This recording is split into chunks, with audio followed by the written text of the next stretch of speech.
or any ex parte discussions with any of the applicants, please let us know as we get to that item on the agenda.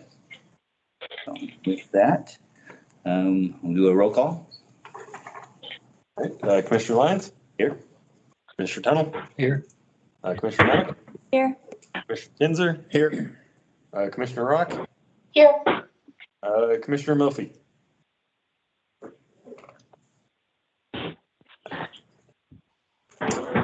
Absent, so. Yeah, we have a quorum. We'll get started. All right. First item, we'll do review of the minutes and approval of the minutes. We have both the February and March minutes. Has everybody had a chance to review the minutes and any questions, concerns, changes, additions?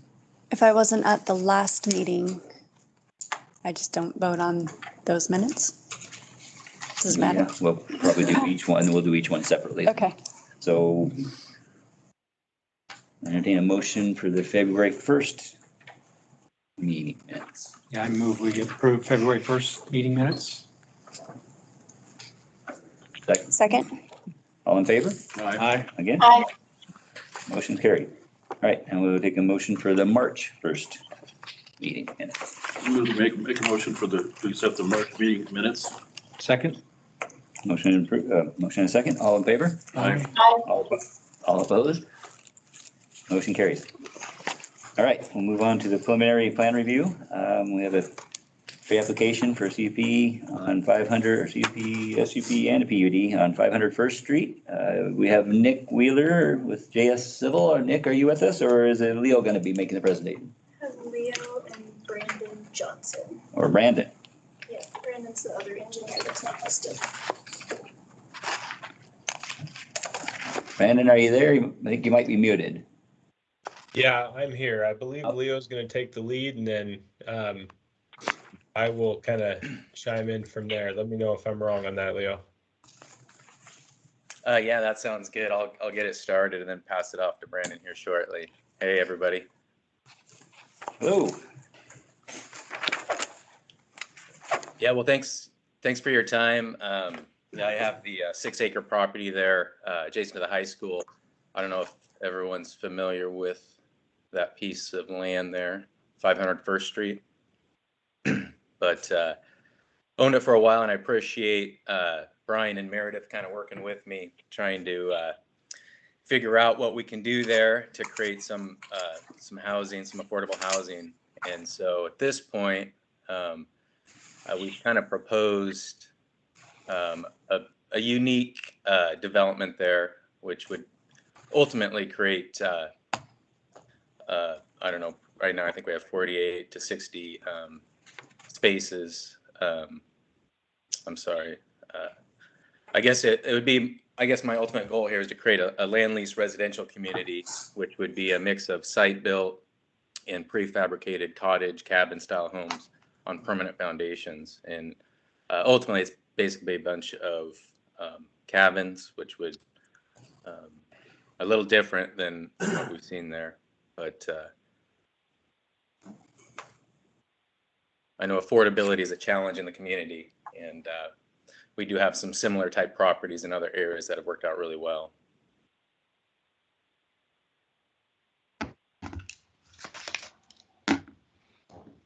So I think I can chime in. This is Brandon with JSA Civil. I've been working with Leo on this. So like Leo said, he's got kind of a unique proposal here where, we're looking to come in and kind of, we know there was an apartment complex that was proposed on this property sometime in the past.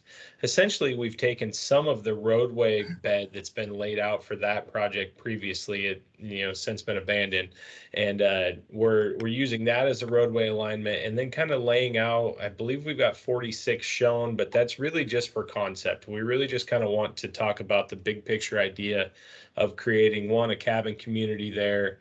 All on a single parcel with, long-term land leases, and then two, kind of what these individual cabins would look like, kind of what the mixture could be, and just kind of present the idea to kind of the commission to begin with, and just have a conversation from there.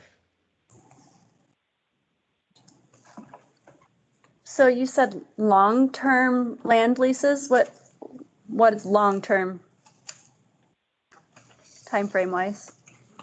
I imagine 15 to 25 years. What other places do you have this type of development? We have a property, 105 units in Rockaway Beach, Oregon. And basically it's a community of park model units on the ocean. And it just creates, the county has been very favorable, Tillamook County, in that regard, because it creates what people want, you know, just a more affordable place at the beach. And it's all they really want. And it's a unique property. We currently have, I think, 60 folks on our waiting list there to get into the community. And so they just, yeah. It's shorewoodrvpark.com is our website. Do you anticipate having any restrictions on renting them out, or are they going to be designated for full-time residents, or? I imagine it'd be a mix. You know, it's quite a few units. And I'm not sure what that would be. But yeah. Are you looking to do anything with some of the incentives that we have for deed restricted housing? Yeah. I mean, I'm not sure. Brandon can probably speak on this more than I can, but I imagine we'd like to get, you know, ultimately I was thinking 60 or 70 units on the property. So I would have no problem, you know, doing the deed restricted program on, you know, a chunk of those units. If in fact we could physically get more units on the property.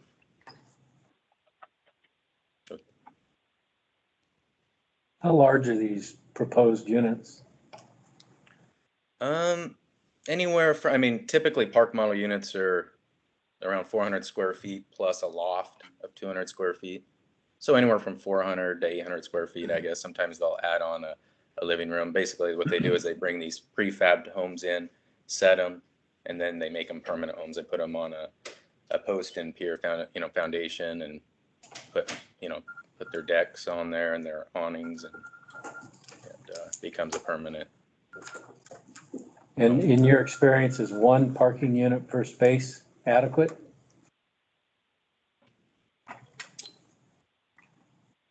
Typically, you know, they're one bedroom, so usually you do have just one, you know, one car.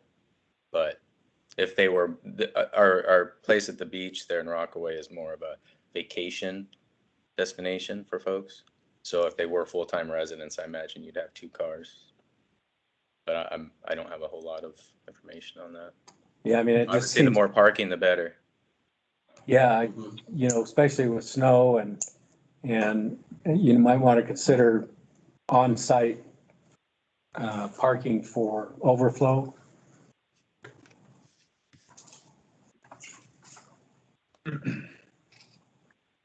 Are you Yeah, I thinking think of, I would chime in there and just say that we definitely left some space available in this site plan for that, you know.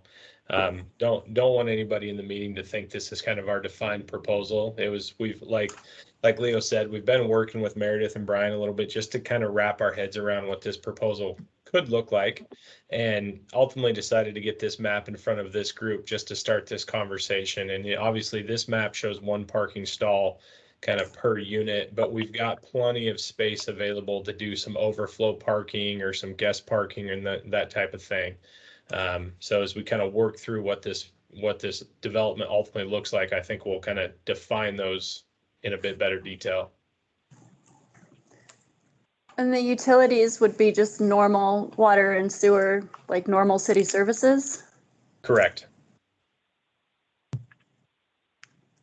What's the percentage of the Rockaway Beach property that you have as far as vacation houses are concerned, or condos, or houses, I guess? Yeah, so that's kind of a unique property. When we purchased it a few years ago, the county actually required that they only live there 6 months out of the year. They can, you know, that was the limit. So we don't care if folks live there or not, and that has changed since. So at this point, I'm not really sure. It's mostly that particular property is mostly vacation oriented. I would see this as being more local housing, just the way we would market it and develop it. And then about the same configuration as the Rockaway Beach property as far as the houses are concerned? That was developed a long time ago, so they're a lot tighter down there at the beach. And it is oceanfront, so they try to maximize every square foot. This, we have a lot of room here to work with. So. Yeah. Do you anticipate doing any community amenities? Not really. I mean, downtown's right there. I mean, we'll probably do some kind of admin building, maybe some laundry and bathrooms, I imagine. But I mean, there's so many services right there, you know, close to town. And these units are, you know, they're homes, so they have everything you need, washer and dryers and all that. But sometimes it's nice to have a facility just for folks to land. So I would early, chime in there just for a minute, sorry, and just say that, you know, on this map, we do kind of have some trails laid out through, and then obviously we are adjacent to the trail, so we're gonna, you know, maximize that opportunity as well. So we've kind of laid out what we think is some, you know, whether that's pedestrian or, you know, mixed multi-use pedestrian corridors, bikes and pedestrian trails, along with the auto corridors, kind of separate them a little bit. So there is a little bit of public amenities there, as far as, you know, for the folks that are living here, and maybe there'll be a few more, but like Leo said, I think we really want to kind of capitalize on the location and, you know, make this a bit of a walkable community to get downtown and give people an opportunity to kind of get on the trail and go. Would each one earlier, of these spots have park model homes in them, or are they RV spots as well? I don't think RVs would be allowed. It won't be an RV park. So, you know, and that is kind of where the conversation needs to go, you know, what exactly the standards would be. Based on my experience, what we would, I guess, like to see there is just, you know, typical, you know, they basically have it's a stick-built home on a metal trailer, and they're set on post and pillar, and, you know, hardy backer wood siding, metal roofs, so they would look just like a stick-built cabin, you know, in the woods. And then, like I said, a lot of times they add decking and put a hot tub, and then they have some outdoor space. But there's all kinds of different modular home, and like I said, we'd have to narrow it down and have some specs on that. But it, you know, they would look modern and current, and you know, we definitely want to keep a high standard.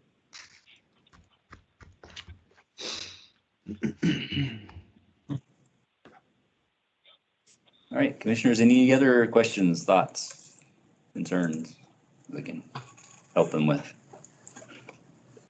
I'm wondering, within our code, do we have like anything that addresses that? They almost sound like tiny houses a little bit. Yeah, we're treating it as a multifamily development.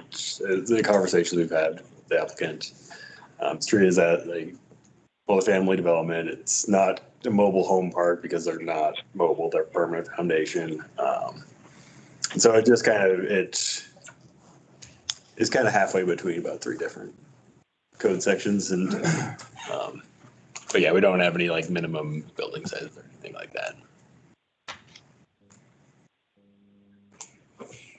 And keep in mind, with some manufacturers, we've got to make sure it's rated for this area with the snow load. Even though it's a metal roof, they're still going to require the snow load in the overall code. And if they're metal, they're shedding, and, you know, keep an idea of how close they're going to be, and just dealing with that snow. Absolutely.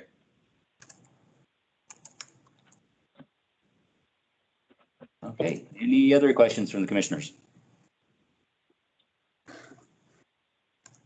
All right, well, I think that's all. You have any questions for us, Leo or Brendan, anything?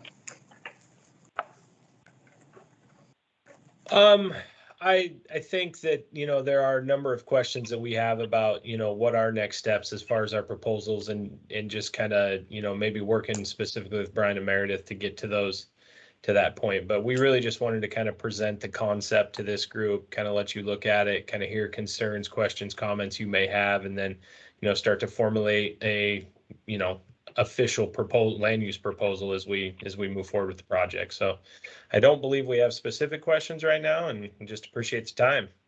Okay, well, thank you very much. And one thing, as you know, we do have quite a housing need, so the more that you could have towards long-term rentals would be appreciated. Yeah, and that was, I'll just add one thing to end here. And that, that's one of my, talking with Meredith and, understanding the need there.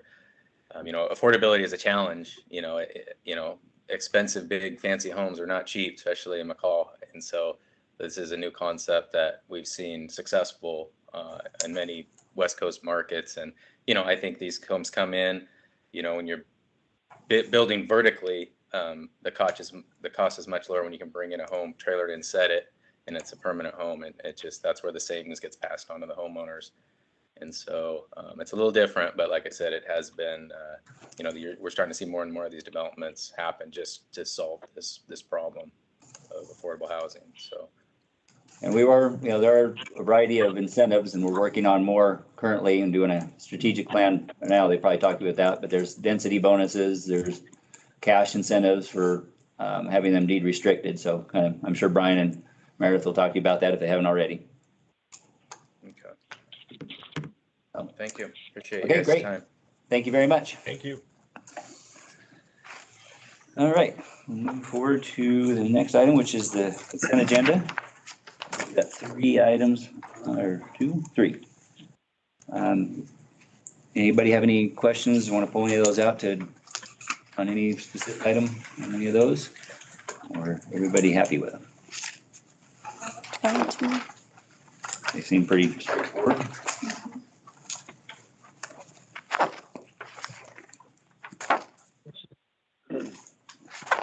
I'll entertain a motion to approve the consent agenda. I move to approve the consent agenda. Second. We have first and second. All in favor? Aye. Aye. All opposed? Aye. All right, motion is carried. All right. Yeah, let's see more of that. Move on to, let's see, there is no old business. Move on to the new business. First item is ED 2204, CUP 2204, design review, senior pro on Elo Road. And we have Jeff Hatch with Stewart LLC. Jeff, are you with us? I am, yes. All right, if you'd like to do your presentation, we're ready to go. Okay. Good evening, Chairman Lyons and Commissioners. Great to attend this evening. One moment. If you sit here, it's loud enough. We lose him.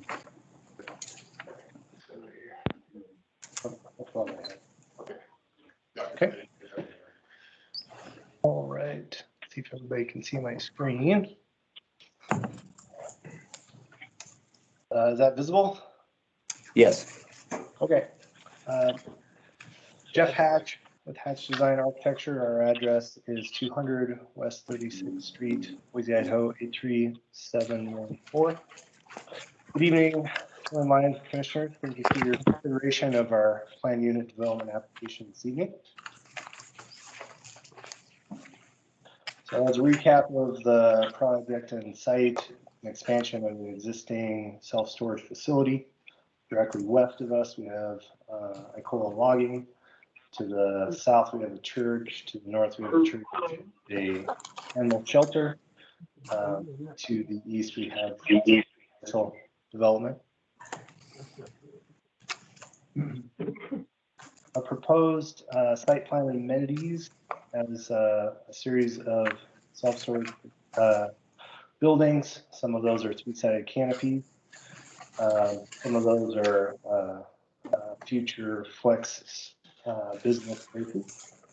And we have a range of public amenities as well. We have a proposed transit system on the northwest which would also include a bus stop and staff request for 4 long-term bike parking spaces. We also have approximately 1,900 lineal feet of proposed green belt. Have proposed green belt on the easterly side of the property along Sampson Trail, and then that also continues along Ela Road, intersection of Sampson Trail, west all the way to Highway 55.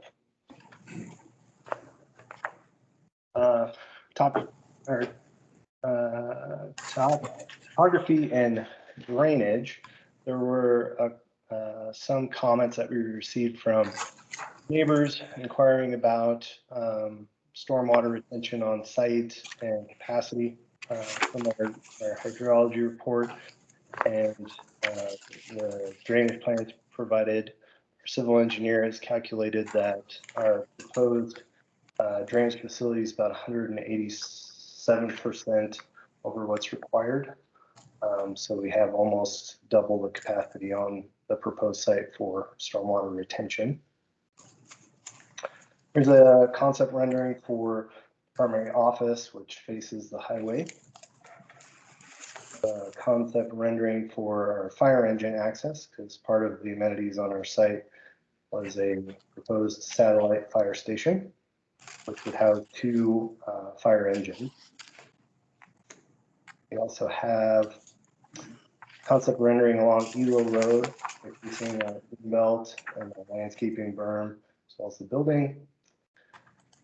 The staff report indicated that they wanted additional transparency on that frontage between buildings 1 and 2. So this rendering showcases that open air transparency that has been incorporated between the buildings. Also have concept rendering along Hanson Trail, which has increased landscape and berming to diminish the size of the buildings. In view of our topographical survey, from the top of the berm to the eave is approximately 6 feet, so relatively low in scale to maximize views of the mountains to the west. Also, along that greenbelt along Sampson Trail is required to have increased transparency, which is reflected on this concept rendering. Here's a rendering for the bus stop and commuter ride transit that's proposed to the northwest near the highway. So the recap of some of the future land use objectives. So the project creates a nice urban growth buffer surrounding the McCall area, preserving the open land to the south, supports the connected open network and wildlife corridors, plan for business parks and light industrial with support for economic diversity, local jobs, and locate industry, warehouse, and logistics, approximate appropriate locations to adequate transportation and utility infrastructure. Some of the more specific staff report comments we'd like to respond to for the commission's consideration. There was a request for a shelter at the bus transit facility, which is reflected on our site plan in this presentation. I'm more than happy to abide by that, as well as the 4 long-term parking space for bikes.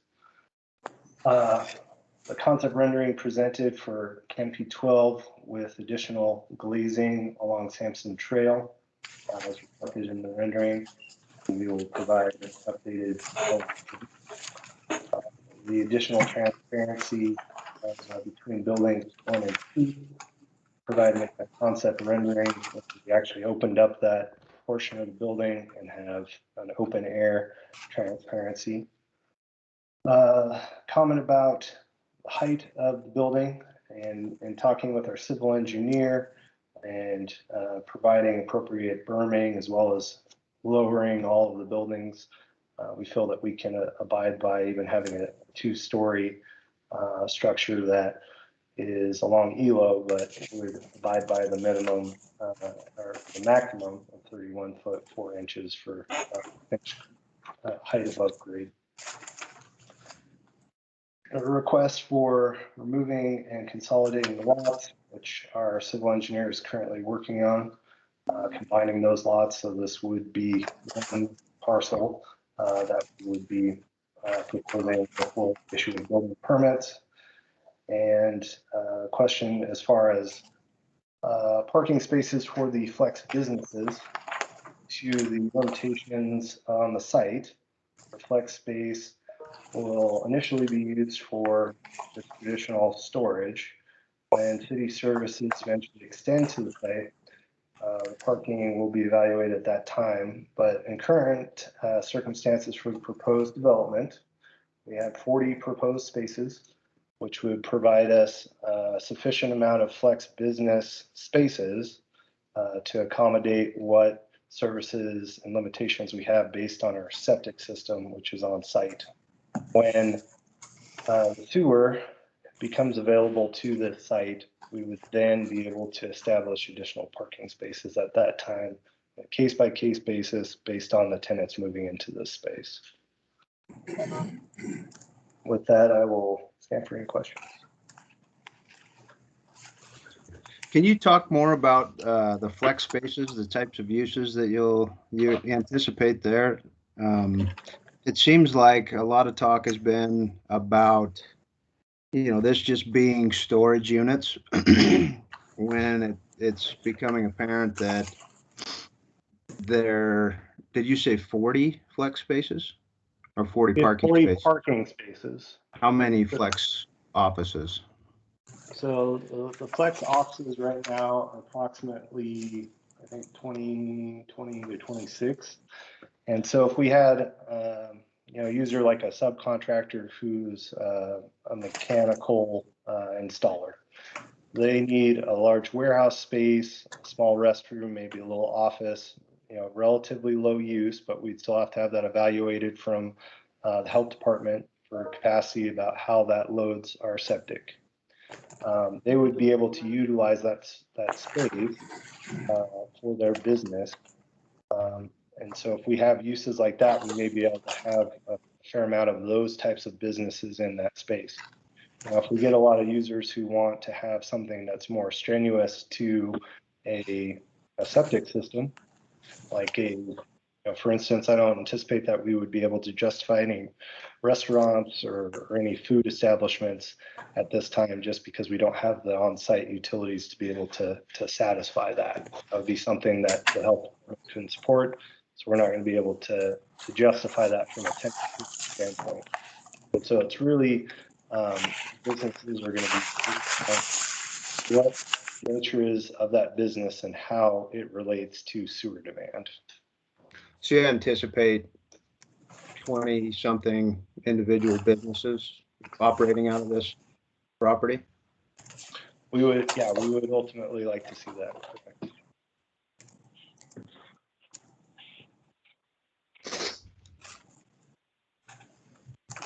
I'm not seeing on the map, where do you anticipate the septic drain field? So keynote number 14, which is directly west of our parking lot, you'll see as the proposed location of the septic. Oh, okay, I see it now. Yeah. Great question.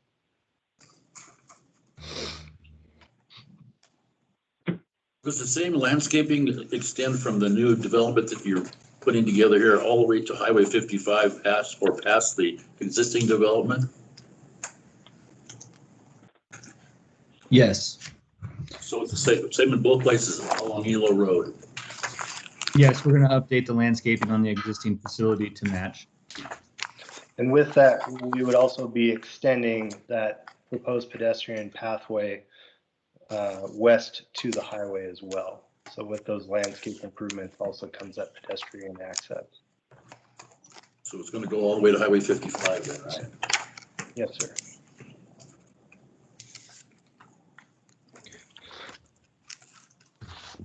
So with your commercial use there, you'll certainly be required to have fire suppression. It looks like you have to have be able to establish flow and volume, either by well, pump, or a 30,000 gallon receptacle.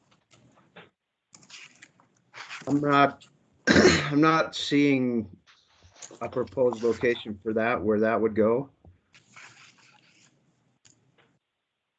Do you guys have an idea of where that tank would go?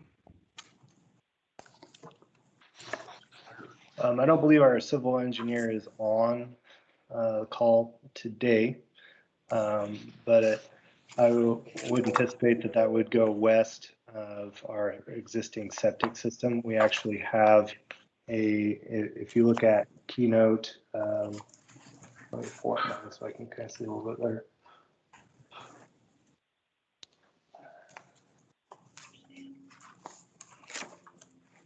There are two fire containers that have been proposed. We have the existing water storage tank, and then we have proposed water storage tank per our civil keynote number 15. So he's already anticipated and designed for that capacity, which are both west of our existing or proposed septic system. Am I seeing this right, that you're not proposing to install another well, you're only proposing to utilize the existing well?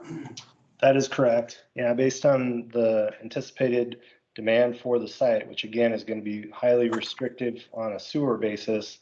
So if we have a low sewer demand, we can also, we're going to be forced to have a low water demand as well.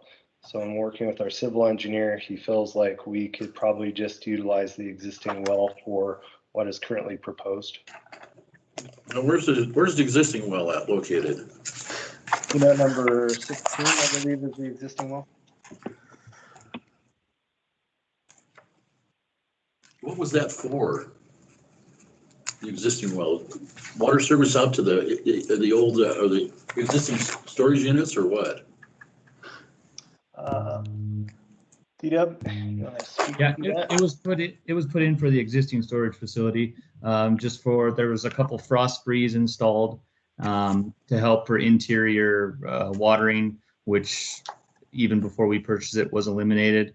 The well has just been there and in good shape. Because I was under the impression there wasn't any water service out there at all right now. Yeah, that well's been there for some time. Smitty had it put in, I want to say early 90s.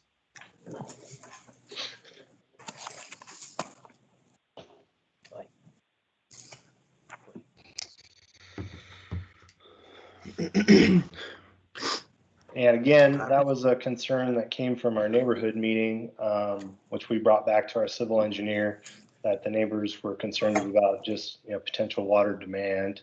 We looked at it from, if you proposed this property to be a series of houses on a community well versus our site, I think our civil was evaluating it at about roughly 8 to 10 times less demand with this proposed development than housing on this site would do. Did that take into account your flex spaces? Because I think Correct. from my experience, you'll likely be pushed into a public water system. If you have 20 something businesses in there, by definition, you're at least 15 connections. And if you're serving more than 25 people for over 60 days, you'll be pushed into a public water system, which is a different well, different requirements. What I know about those is those wells are typically required to be deeper and of a larger capacity. So the concern from the neighbors, I think, is valid from a standpoint that you will be required at some point in time, whether you understand it now or not, to put in a public well. So with this flex space, if I might, with this flex space, as is with the existing facilities off of Thula Street and at behind the car wash there, both of our other storage facilities have these flex space we're talking about. So where the option is, where down the road, if it becomes what Jeff's talking about, for people to utilize restrooms and stuff like that, that is, again, like you're saying, we will have to update that down the road. But as for right now, these are going to be more of large storages for businesses to utilize the large space for their items, to then grab them to go to their jobs while they're in the area. There is a proposal to put in a restroom for these tenants in these buildings to utilize while on site. But as far as putting restrooms in each 20 of the 26 units, that's a to be determined item that is, like, as we've talked, down the road quite a ways. So the So you're intent would be saying, that we would be utilizing the businesses on a TI basis where we submit to the city. The city evaluates that business and its appropriate nature in relationship to this project. And if at that time the city deems it appropriate to put in a larger regional well, that is a consideration, but CDUB's intent would be to only utilize the existing septic system and the existing well until city services, eventually become available to the site. If, to the neighbor's concern, the neighbors would want to restrict us to just utilizing that and not upgrading that well, I believe CDUB would be in favor of that if the commission would want to put that restriction on this PUD. Yes, exactly. Is there a wash-up area that well would be part of for like equipment? You say these large storage buildings that would possibly be out there, or is it planned or anything like that? I'm sure large equipment, that's, people like to do that. Saying like a dump station? Yeah, something, is anything like that planned, or is there something out there that you could be utilized like that if, like a wash rack? yeah, wash rack, if it wasn't really planned for that, but it could be used like that right now? Because you're adding so many more storage units and larger ones also. The temptation would be there, I would think. I think if the commission would want a wash bay associated with this development, we could certainly look at that. We were really trying to minimize water usage on the site based on capacity until city services arrive. So a request for a wash bay, something we could look at, but we probably wouldn't be proposing one at this time. I know we will have, some hose bibs like for the satellite fire station, so that they can have, a little bit of water, but not anything with a high demand.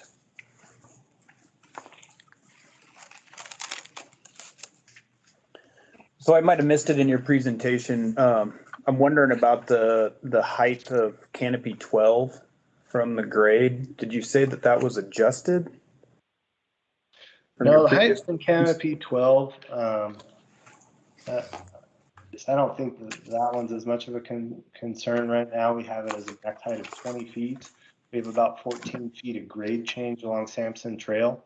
So you got about 6 feet poking out of that landscaping berm. Where the concern for height and grade came was for buildings 1 and 2, which are 26 feet height. And so ensuring as we design that our grades work, one, from fire life safety standpoint for fire engine access, and then also to maintain code compliance. So that's where that came from. I guess I'm kind of asking, like, what is the height from the existing roadbed, Sampson Trail? You're saying it's 6 feet above the berm, but what is the vertical height that people are looking at as they travel down Sampson Trail or walk down Sampson Trail? Sampson Trail is not totally flat. Our buildings are more or less flat. So on one end of it, you're talking about 6 feet. On the other end, you're talking about 12-ish feet. And that's above the berm or from the existing? Correct. Okay.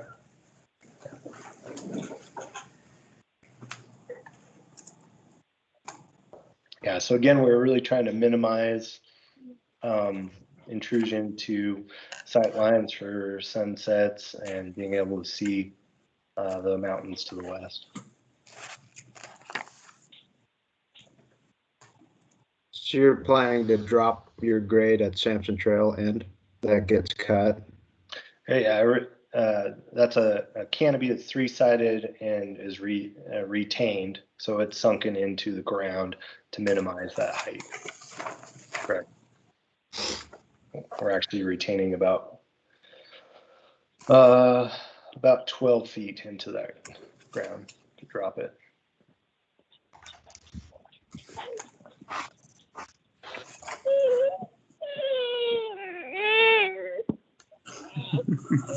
That might not happen. It's not gonna work then, huh?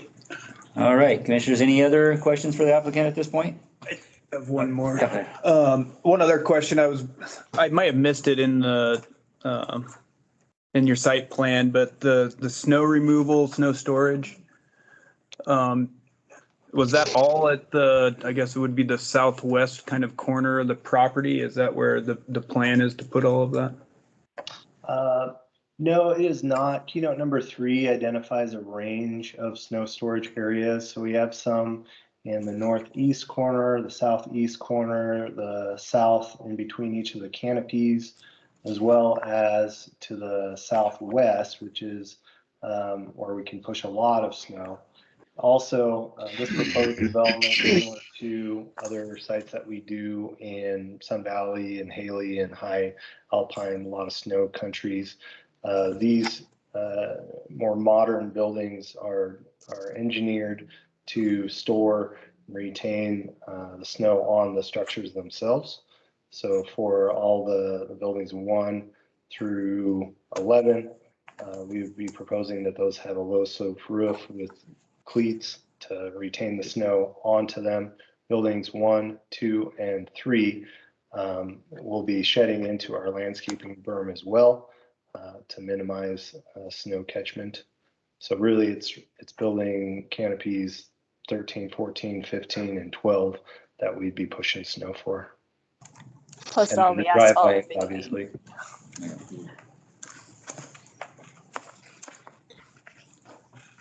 But the I'm trying to understand your ingress and egress a little bit better. You're planning to utilize your existing entrance only? Correct. So our secondary access onto ELO is for fire engine emergency access only. And we would have our exits be the 2 on the west, the one from the transit hub, and then the one from the existing access on ELO would be ideally our 2 proposed exits, with our emergency exit for fire engine access along ELO.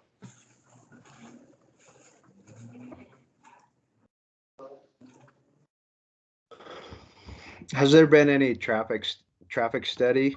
I know the notes in your proposal say that this is a storage unit and it's pretty low traffic, but in terms of the 20 businesses that would be operating out of this site, that's kind of a different deal than just storage units. So I'd be interested. Have you had any traffic study done? I know if the same development was perched out on a Highway 55, you would likely be required to augment the highway in some way. But now that it's just kind of pushed back onto the county road, and the requirement from Valley County that you'll have to have an approach permit, that doesn't really take into account the traffic that would be generated from the businesses on the site. They really are more concerned about a culvert, storm drainage, and a paved approach off of the county road. So I'm a little bit concerned about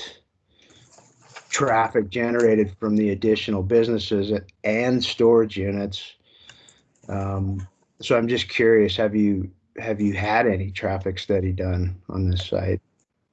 Yeah, great question. So based on ITD's traffic impact schedule, self-storage has the lowest traffic impact on their scale. So from their standpoint, wasn't a request that was brought up that we're aware of. As far as the businesses are going to be restricted by water usage and septic, which will really drive those to be lower use, lower traffic businesses. With that, we're also not entitling those at this time. So each of those businesses are going to have to come back, request a use, have that reviewed, and at that time, if the city deems it appropriate to do a traffic impact study for the proposed use, it would then be done. At that same time, the Central District Health will review the impact to the septic as well as the water usage, so that we're not affecting in an adverse way traffic, water, or sewer on the site.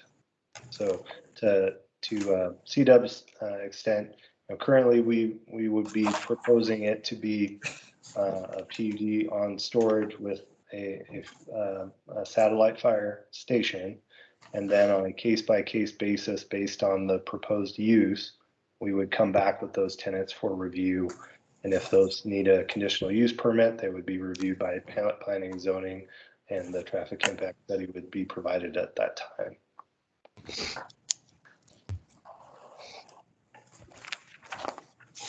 You're basically going to double the size of the rental unit business, and you're going to add the existing businesses that would have water and sewer, and you're only going to have one entrance and exit from the whole place. Do I understand that correctly? So currently there are two. You have the entrance exit for the transit hub, which is a secondary. We don't want it to be a primary, but it could be a secondary entrance and exit. And then we have the primary entrance. Based on other storage facilities we have, both from a security standpoint and also from a traffic circulation standpoint, the owner has found it more appropriate to have a single access and provide the secondary access only for emergency purposes. So yeah, the single access would be what we want, mostly to minimize traffic onto ELO. And you're also going to have a fire station out there, so that's connected to the McCall fire station, and they could be dispatching a fire engine from this location south. That's the way that is going to work. So from the label where it says fire station, those fire engines have a direct access north onto ELO Road, which they can then traverse down Sampson Trail for emergencies to the south. So they're using the access point that's almost to the corner of ELO Road and Sampson Trail, correct? That they're using that one as far as exit and to other fires that would be in the area? Correct. That would only be for fire engine access purposes. That would not be a public entrance or exit. So only emergency purposes.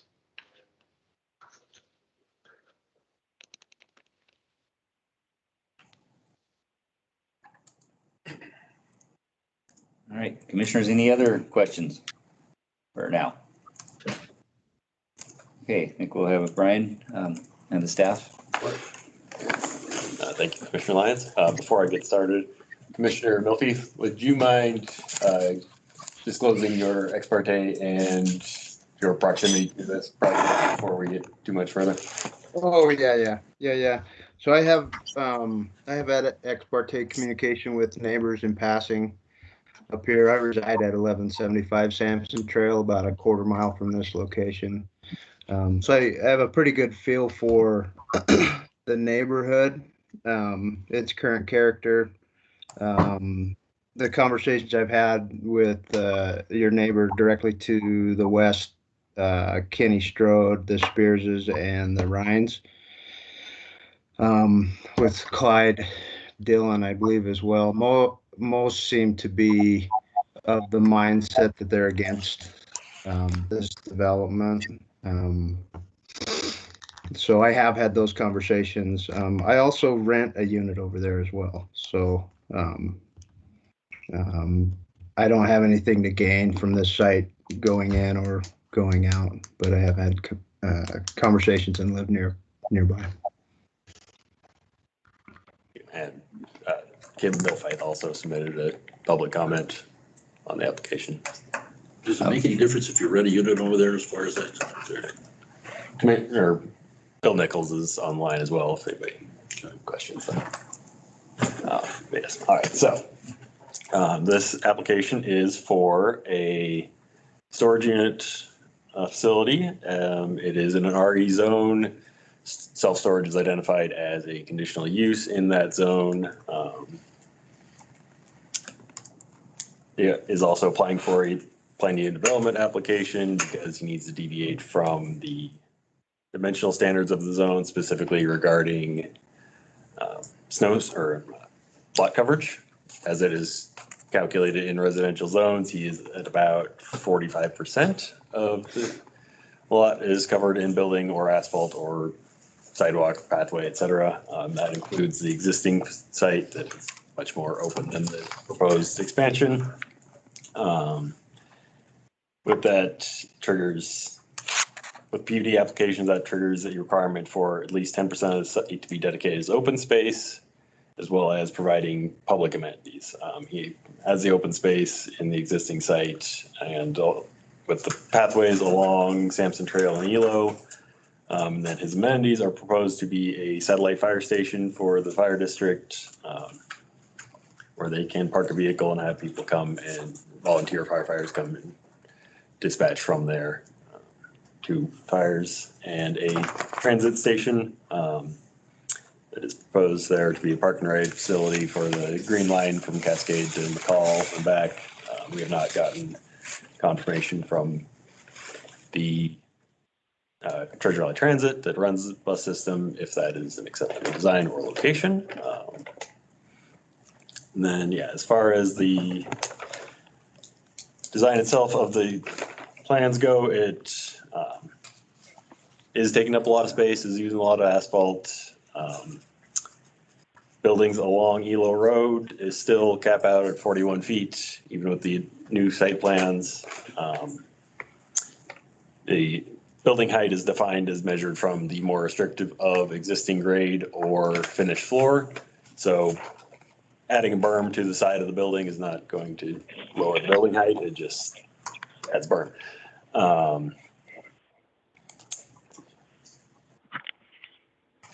Most of the other design-related issues were addressed in the updated plans that were sent today. I would recommend leaving those conditions of approval if you should decide to recommend approval of this, so that I can better review them. I haven't had a great chance to review the plans as of yet today. The fencing along the existing site is a non-conforming wrought iron with barbed wire on top. Requesting that be replaced, as well as the non-conforming internally illuminated sign, and to landscape the corridor along Highway 55 in a manner that is consistent with our scenic route landscaping standards. With that, I'll stand for any questions. You said that you hadn't heard anything from the transit company regarding the layout and location. Have you heard anything at all regarding anything like, oh yeah, that might be a good spot for this? Like generically, general? We have not gotten any comment at all from LA Transit on this application. It is in my opinion, as a former transit planner, a logical location for a transit park and ride facility. But they have their own way of doing things, and I am not speaking for their planning department. A condition of approval is to get sign off from Treasure Valley Transit on the park and ride facility. So, So as with the business aspect on it, is that allowed in the, I know that you say the conditional use permit for storage, but where does that fall in with the business potential? professional offices are also a conditional use in the RE zone. Okay.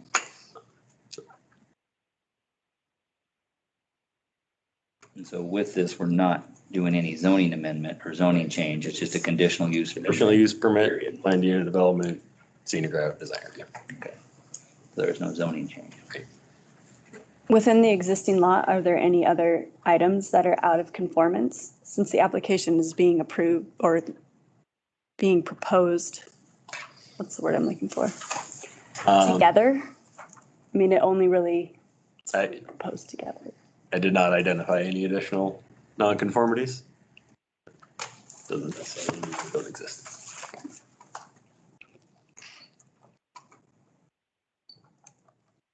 So we still have to have a revised plan to lower the building, so it's not, so it stays at the 35? Yeah. But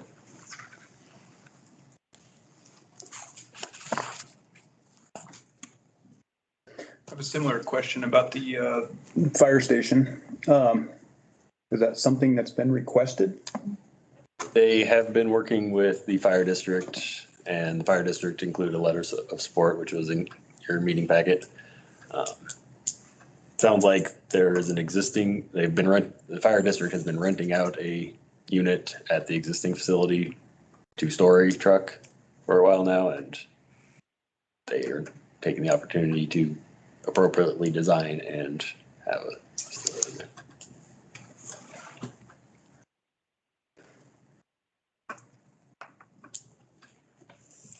on the lot coverage, how would you, I mean, does get approved or potentially approved through the PUD part of it, or? Correct. So it allows. PUD exist, on the case of this application, it is required to have PUD because it needs from dimensional standards. They've mentioned multiple times when city services get here. Is there a plan for city services to get there, given that the surrounding lots are all RE zoned? They are in the area of impact, so theoretically they can eventually be annexed should there be a path of continuity from city limits to there of annexations. Whether that happens in our lifetime or not is another question. Yeah, I guess I'd be a little concerned with that septic, because it's gonna be a while before sewers. I mean, we got 2 years before we can get regular hookups in the city right now, if we're lucky. Yep. So there's no way they're gonna be expanding that direction anytime soon, not without a huge amount of somebody paying a lot of money towards it. But, I mean, I don't know if those buildings, if they're gonna, how that would work with that septic. Just don't. See that. I mean, it's not gonna have sewer for years, unless somebody drops tens of millions of dollars. Well, or water for that. Yeah. So. Any other questions right now before we go to public? I got one more, Yep. please. Does the city have any comments about increased traffic? And how do you guys perceive that? I will defer to Morgan in the follow-up engineering review after I'm done with my question. Unless anybody else has any questions for me? I had the same question. All right. Hello, everyone. Can you hear me? Yeah. Great. So I guess I'll just touch on the traffic really quick. We did request a traffic memo from the applicant to identify what kind of traffic issues might be presented with this application. We're still waiting to receive that. So that's still pending on our side. And overall, we know that right away will need to be dedicated as a request from the county with the record of survey process. Any additional easements should be dedicated at that time. Stormwater, they had a preliminary stormwater drainage report that was submitted, but given the size of the project, they need more details and a different method of calculating how this stormwater runoff is used. The method that they used isn't suitable for over 10 acres of impervious area, or over 10 acres of area. So it just needs to be revised. And I added some more information for them to use. And then I know that they could add probably some filtration devices before the water enters into that regional. or not the regional, their existing stormwater facility to help separate oils and gases from the water. They'll need state permits because they're disturbing more than an acre of land.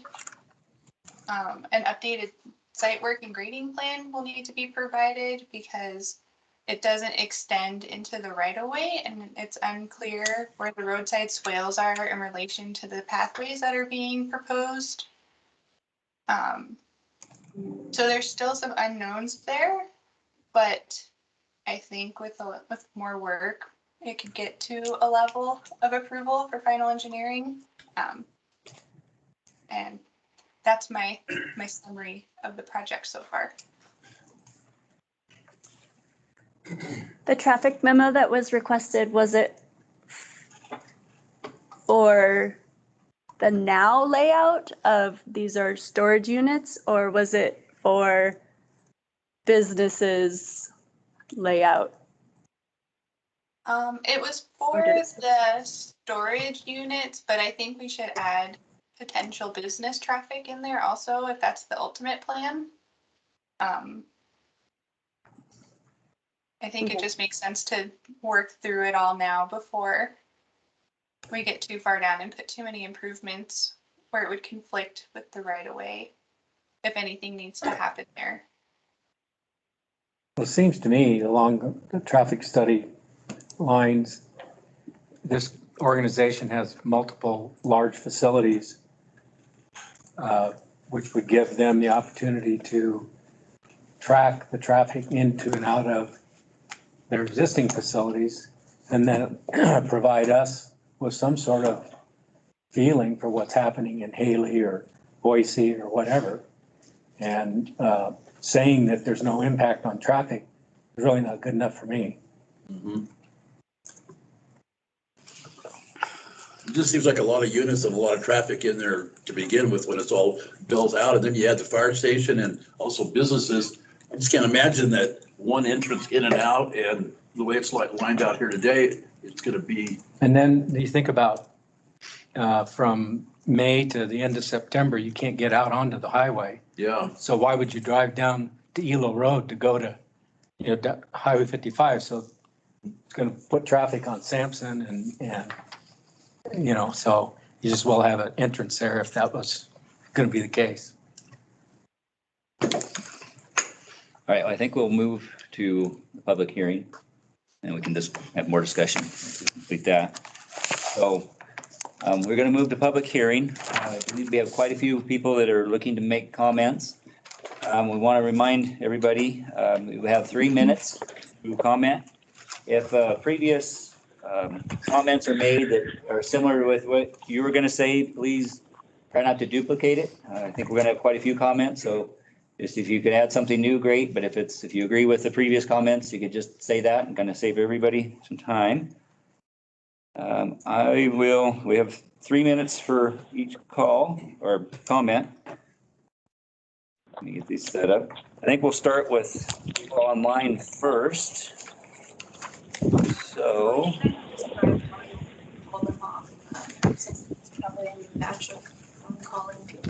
Yeah, I've got some names first. I'll go down. If you decide you want to comment, just let me know. If not, just let me know that as well.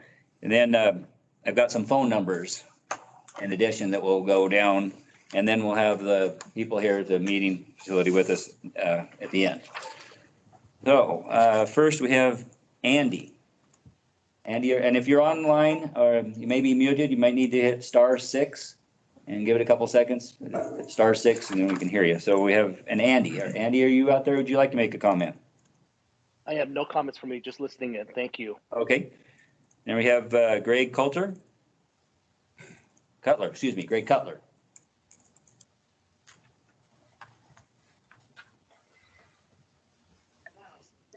Can you hear me? Yes. As a resident out in the area down there, I am supportive of the, yes. Excuse me, Greg. I'm sorry. I forgot to mention if you could, anybody who's made comments, if they have their name and their address. Okay. Greg Cutler, 14062 Morrell Road.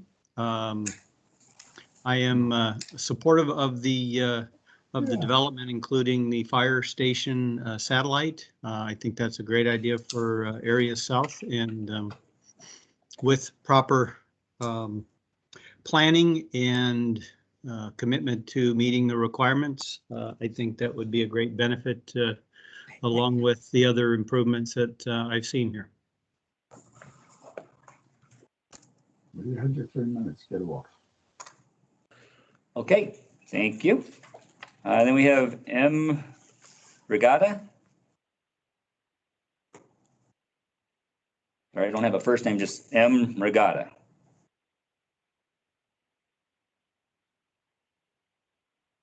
And if you're muted, you hit *6 and.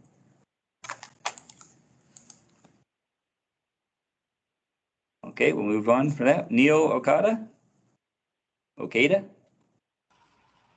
I have no comments at this time. Thank you. Okay, thank you. Steve Mickley? No comment, thank you. All right. We'll go to Lisa Beck. I'm here. Yeah. Can you hear me? Barely.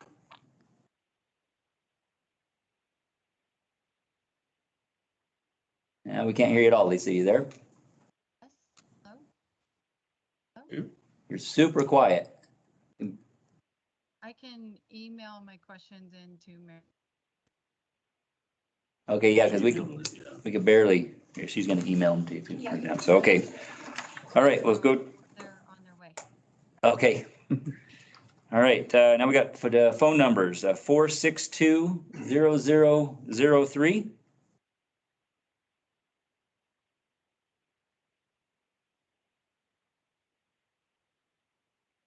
Anybody on that 462-0003?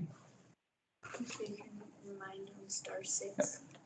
Again, you might be muted, so you might need to hit *6 to unmute yourself. Scared them. Okay. So tough, Robert. We'll go to 484-5193.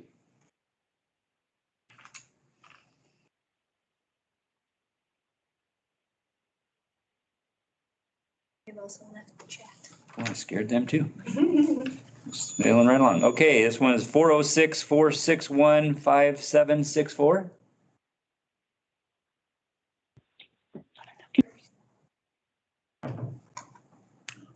Hi, my name's Claire, and I have 3 properties in town. My primary residence is 506 2nd Street. My husband and I both own businesses in town. I'm supportive of the development. This supply is meeting the demand on a resource that is already at its max. As far as traffic is concerned, this is an opportunity to alter the speed limit. There's already a lot of complaints about the speed coming into town, with expanding residences all along, all the way to Lake Fork. Most businesses all the way to Lake Fork that are, sorry, I just came in from a walk. Most businesses that are all the way to Lake Fork are supply businesses, and most of them do already have single entrances or shared parking lots that each business mostly has a single entrance, but if you go into the business directly, they might have other egress, because there's so many businesses that are bumping up one against each other. And a lot of people don't want things in their backyard, but we need to have the fiduciary responsibility to our community and to this county to be ahead of the growth. And again, supplying something that there's no storage all the way to Riggins at this point. So I'm very much supportive of this development. And again, another thing about the traffic, I would say looking at Ridley's or Albertsons as similar traffic jam ups potentially. There's so many things going in there, and there's really only 3 entrances, including for the bank, post office, all of those businesses, and it seems to work just fine. I would assume it's similar. The fire stations, both in Donnelly and McCall, pretty much only have single entrances, so that's something to consider also.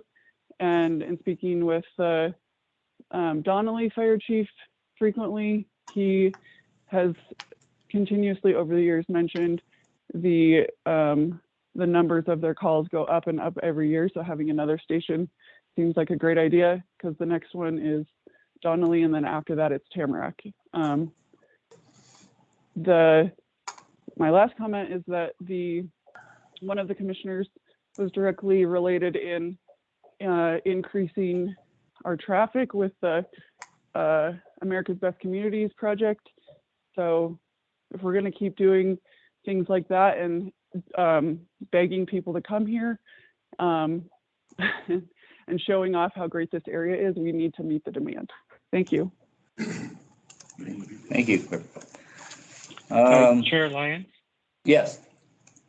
Hi, it's 4620003. I didn't know that I was going to be called on. It's Spike DeBoer. Okay. 130 Sand Hill. Thanks. Is that okay? Yes. Robert? Okay. Yeah, Mike. Yeah. My only question was why the greenbelt requirement from, and I bike Sampson Trail 6 miles into work 9 months out of the year on that road.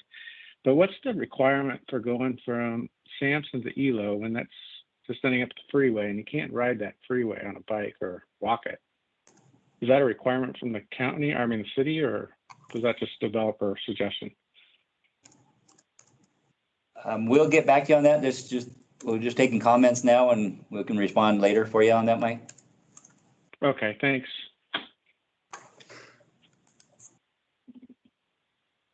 And then I have Lisa's questions that I can read for you, Robert. Okay, yeah. Okay, question 1, on the fire station, my understanding is that McCall Fire Department utilizes this space for their seasonal equipment storage. A, will this be a 24/7 manned station, or will this be a satellite fire station just continuing to be specialized storage base for their tenant use? B, aside from a support letter, please describe the use agreement proposed with McCall Fire Department District.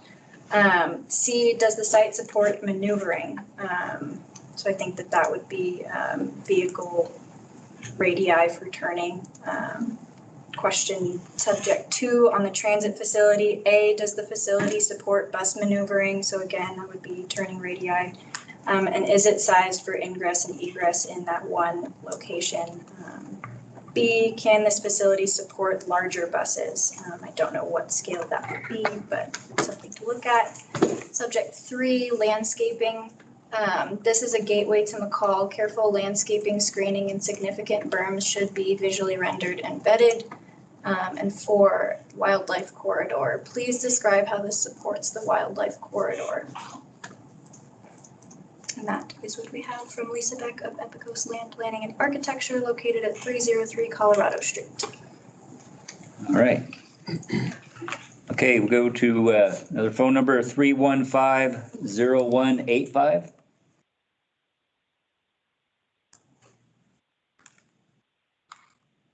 You might need to hit *6 to see there. 315-0185.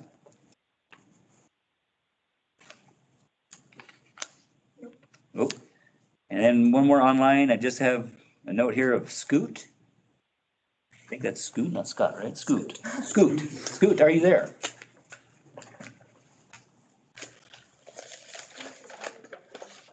Scoot, I think you're muted. You might need to. Oh, okay. Can you hear me? Now we can hear you. Okay, great. My wife and I live on Elo Road or Elo Lane, which is just off of South Sampson Trail, about 3/4 of a mile from this facility. And we walk on South Sampson Trail daily, along with numerous other people who bicycle, who commute, as you heard earlier, via bicycle. Students commuting to middle school and the grade school at the town side of Sampson Trail. There is a planned trail to be constructed by the Valley County Pathways Committee to start this summer to further develop that into a pedestrian and non-motorized use. Inevitably, people will be avoiding the intersection at Elo and Highway 55 in favor of traveling down south or down Sampson Trail to town. That will be the favored route as it is presently for people like the construction companies that are further south on the highway that have access to Pearson Lane. They go down Sampson Trail with their construction equipment to get to town to avoid the traffic on Highway 55. This is inevitably going to grow. This representation that just is simply storage facilities belies the fact that they will develop into business hubs for various people who have businesses in town. If you look at any of the other storage facilities, there's often an entire crew outside the storage facility working, using chemicals, who knows what, and to claim that this is simply going to be just a little storage unit is really not being truthful. And I am very concerned about the impact on pedestrian traffic and on Sampson Trail. Elo and Highway 55 is already probably the most dangerous intersection in the county. I personally have been struck there while turning. This facility will have a huge impact, not to mention the leapfrogging out into residential areas, which there's been a lot of pressure from out-of-town developers to do that just in the last 2 years. Fortunately, they haven't been successful so far, except along the highway corridor itself. So I would urge you to reject this proposal. All right, Scoot, could I have your name and address, please? My name's Scott Harris. My wife, Connie Harris. We live at 86 Ilka Lane. We have a post office box in town. Okay, great. Thanks, Scott. Yeah, thank you. Okay, now I think we'll move to the people we have here. We've got all kinds of phone numbers here too. You got a lot. Are we supposed to go down all these phone numbers? Yep, all of them. Okay, well, I guess you guys gotta wait a little bit longer. Okay, phone number, the same one, no, 608-2402.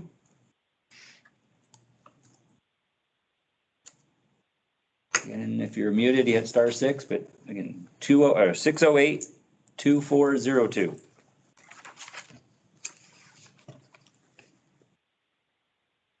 Going once? They're gone. They're gone, okay. Then go to 630-3849. That might be 3449. 630-3449.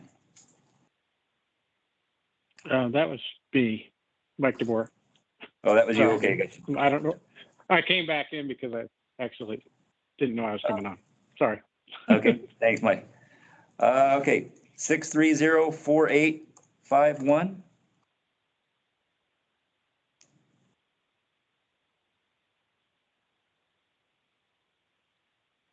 It left. No.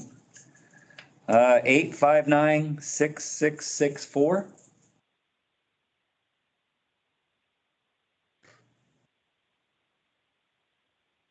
They're here. Are they muted? Oh, yep. Oh, are you there? 859-6664? Yeah, this is Ken Bradstreet. Oh, okay. I have a lot, an empty lot there on Davis Street, 16. It's either 1616 or 1618. I have a 160-foot easement off of Davis, and then I own that back half of the property, which is approximately 80 wide, 160 long. Excuse me, Tim? Yeah. This is a public comment on the storage units. That's So what I thought. Yeah, this is on the placement of the house. Okay, unless you want to comment on storage units, we'll ask you later for the other one. I just have the list here, so it doesn't say which one, so I'm just going down the list. So we'll get back to you on those comments, if you don't mind. All righty, thank you. Thanks. Okay. 789-6442.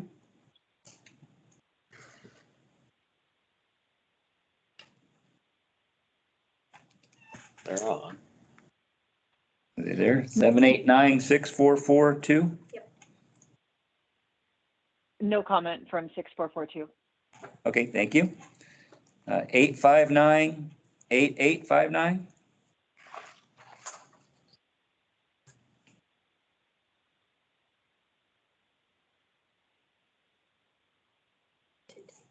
You might be muted.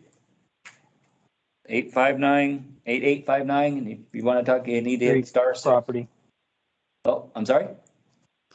I'm waiting for the Davis. Oh, Street Davis? Property. Okay, great, thank you. Thank you.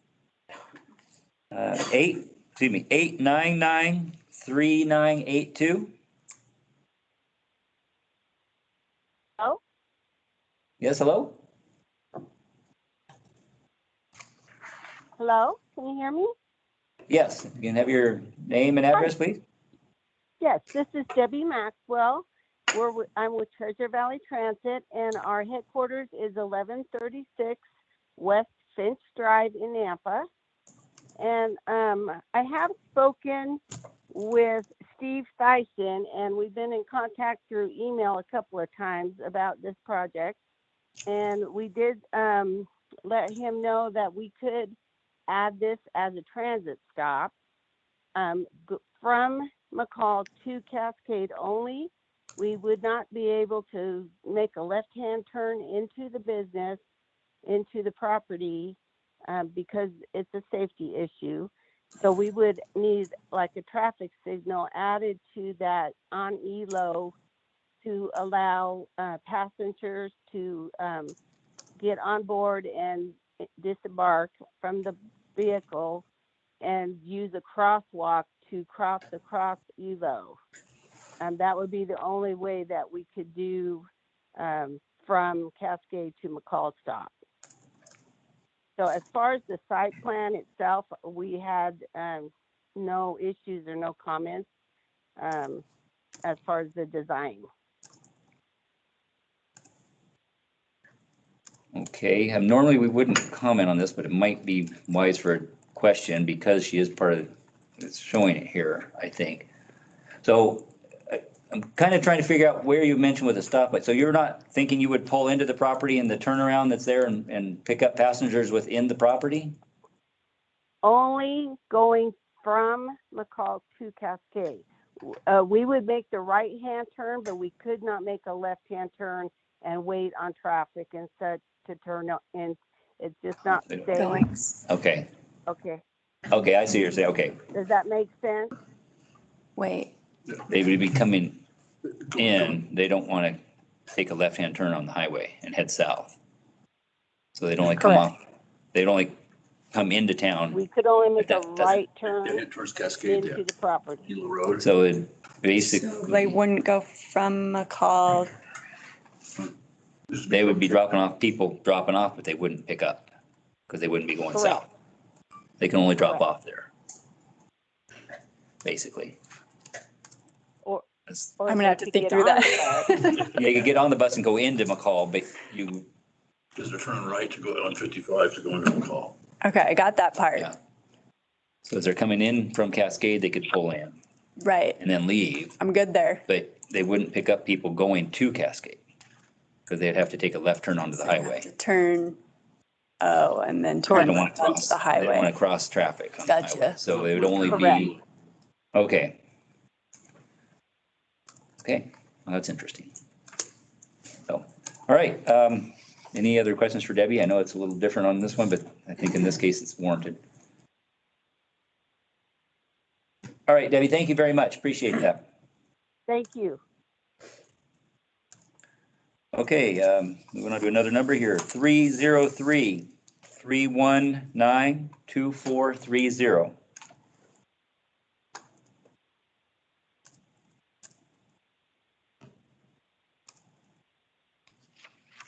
And for the discussion,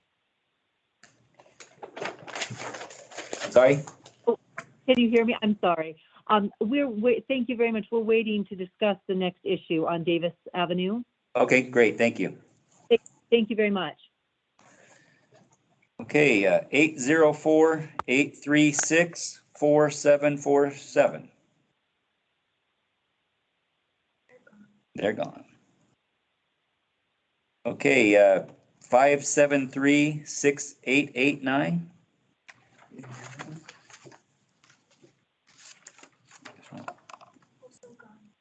Okay. 630-3777.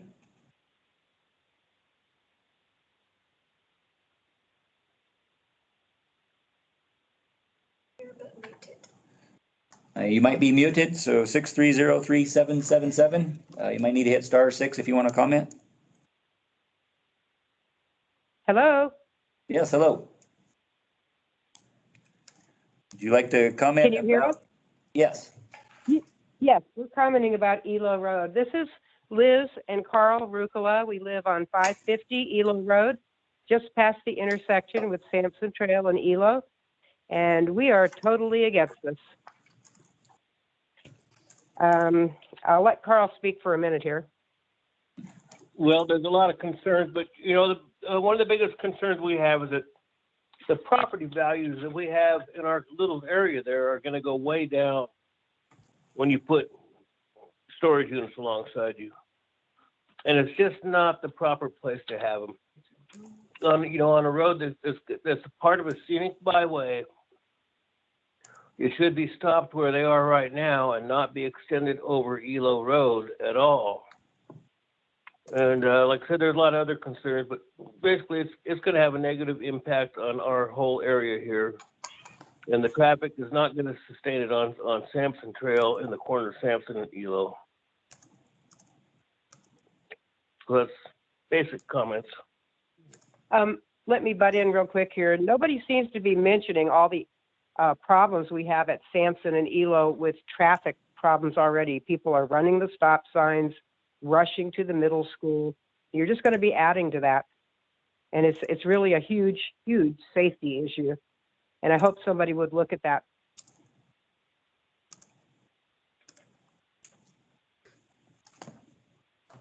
Okay. I also have a written comment from Mr. Rukla. Mr. Rukla, would you like me to read that into the record, or do you feel that you sufficiently said? Yes, please, go ahead. All right. He would like to. Okay. So I and my wife live at 550 Elo Road, just past the proposed expansion.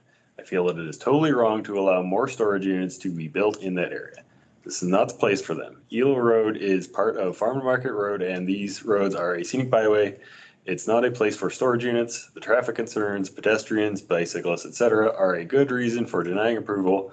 The bottom line is that it will lower property values for people living in the area. We should not have to lose our property values so others can make money. I am strongly opposed. Carl D. Rucola. Thank you. All right. Thank you, Liz. Okay. All right. We'll talk with you later. Okay, thanks. Okay, you got one more number here, 612-483-4258. I do not have a. Okay, thank you. And next. Great, thank you. Actually got a couple more people here, might be online. Larry Shake. Larry, you out there? Yeah, I'm here. Do you hear me? Yes. Do you hear me? Okay, my name is Larry Shake. I'm at 1612 South Sampson Trail here in McCall. I've been here for almost 40 years, and I'm really against this project, primarily because I see this as an opportunity to expand the industrial use all through this part of the Sampson Trail and the area to the north of us. You know, anytime we increase the commercial opportunity, we have somebody else move in the next lot and the next lot and the next lot. And my opinion is that we also need to consider that we want residential areas closer to town so that the people that live in those residential areas don't have to drive, you know, a long ways to get to their destination and increase the impacts in traffic and in their livelihood at all. Sampson Trail is overly used already by commercial opportunities because of poor planning by the county. And, you know, I think planning is where planning means that you plan before you approve. And what we don't have right now in the city or the county is we don't have the process of directing commercial opportunities to areas that the city or the county have designated as commercial. And that's not the way planning is supposed to happen. My opinion is that we should put everything on a moratorium. We should institute development fees so that we can pay for the expansion of city services, water, sewer, fire, police, etc., as we go forward. Now, if we approve this project in this location, they'll never ever help pay for the sewer to come on out to Elo Road. If that's what ends up happening, we lose a profit center, if you will, or a way to help us pay for our future if we don't stop now and start development agreements and bankrolling that money so that we can pay for that. Otherwise, the taxpayers are going to have to pay for the water and sewer to go out into these outside areas. So if you piecemeal all of this stuff, one little project at a time, nobody will ever be required to fund the city services to go wherever it is that you're going.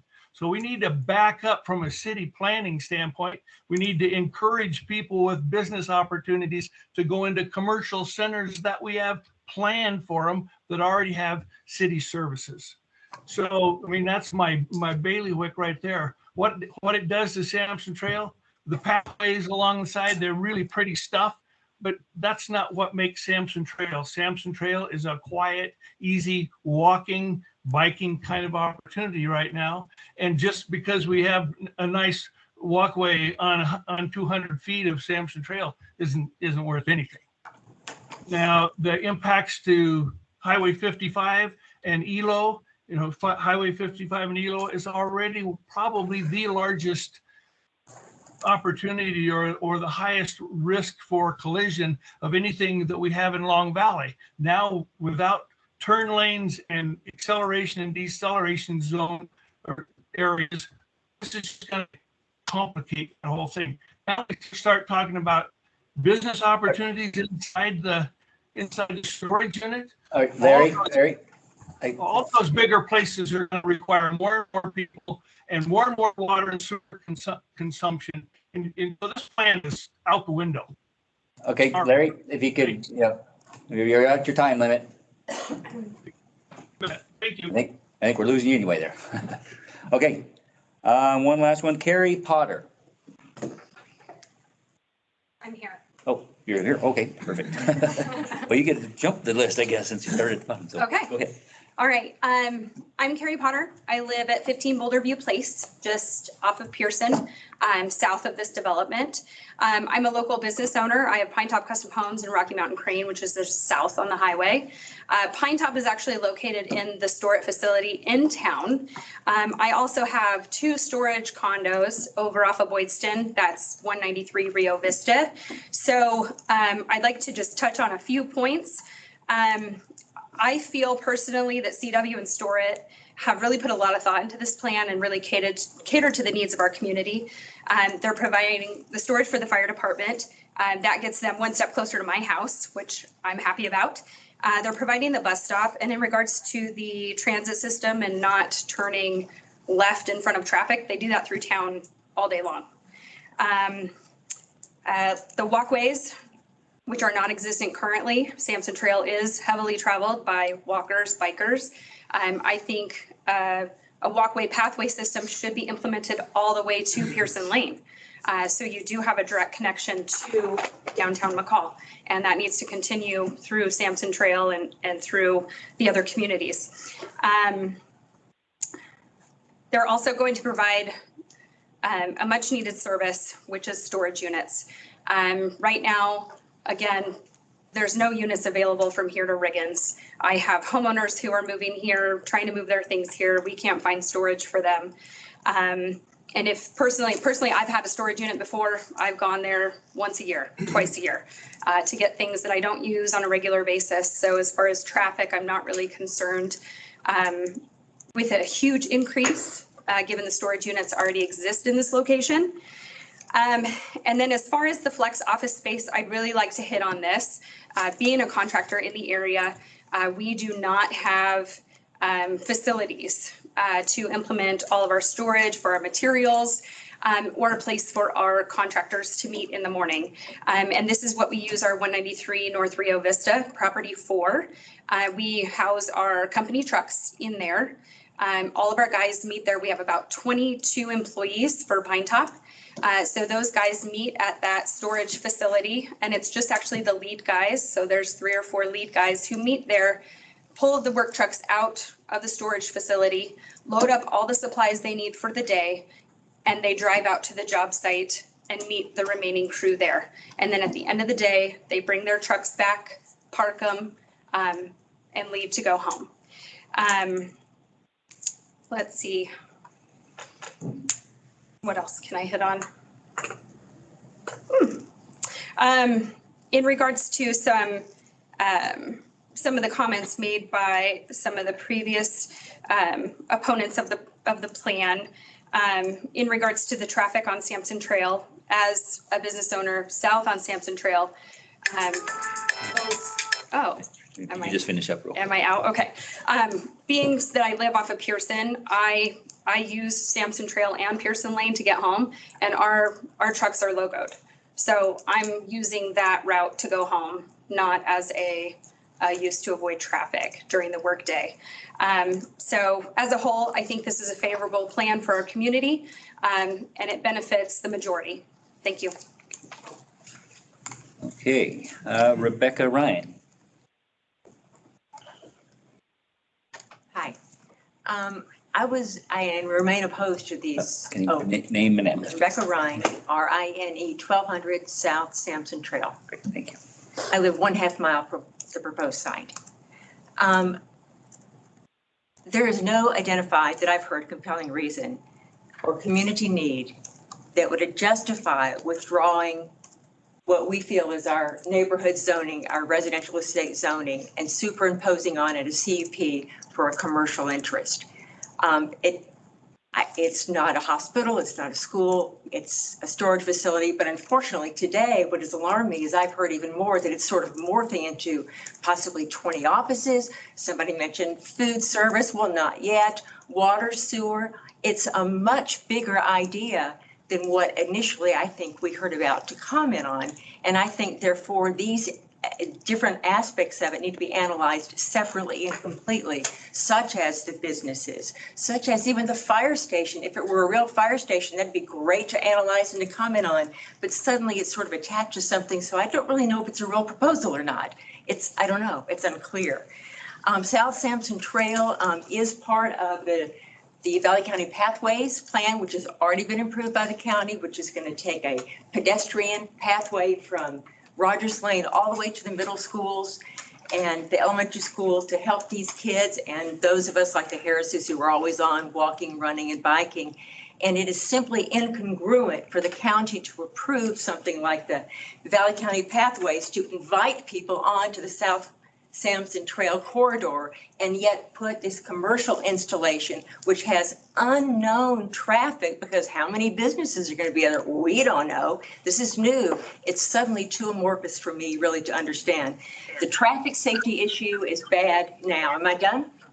Okay, the traffic safety issue, Elo Road to the highway, as was mentioned, it's probably the worst around, even on a right-hand turn. If you are facing west on Elo Road, turning right into town, there's a hill to your left. You can look all you want, but traffic is blocked, especially those that come compressed, multiple units of cars from the highway construction or from tourist traffic. You can't see them coming.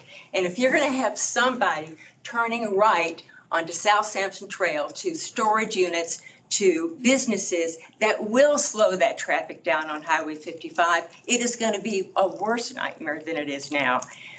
Turning left it should be unthinkable. Maybe we'll have to get a traffic signal there. Maybe there does need to be a traffic study done on the highway, because the traffic impact of this will occur, because we need to consider that this project, this proposal, is much larger than any of us walked into this room thinking it would be. My gosh, 20 businesses?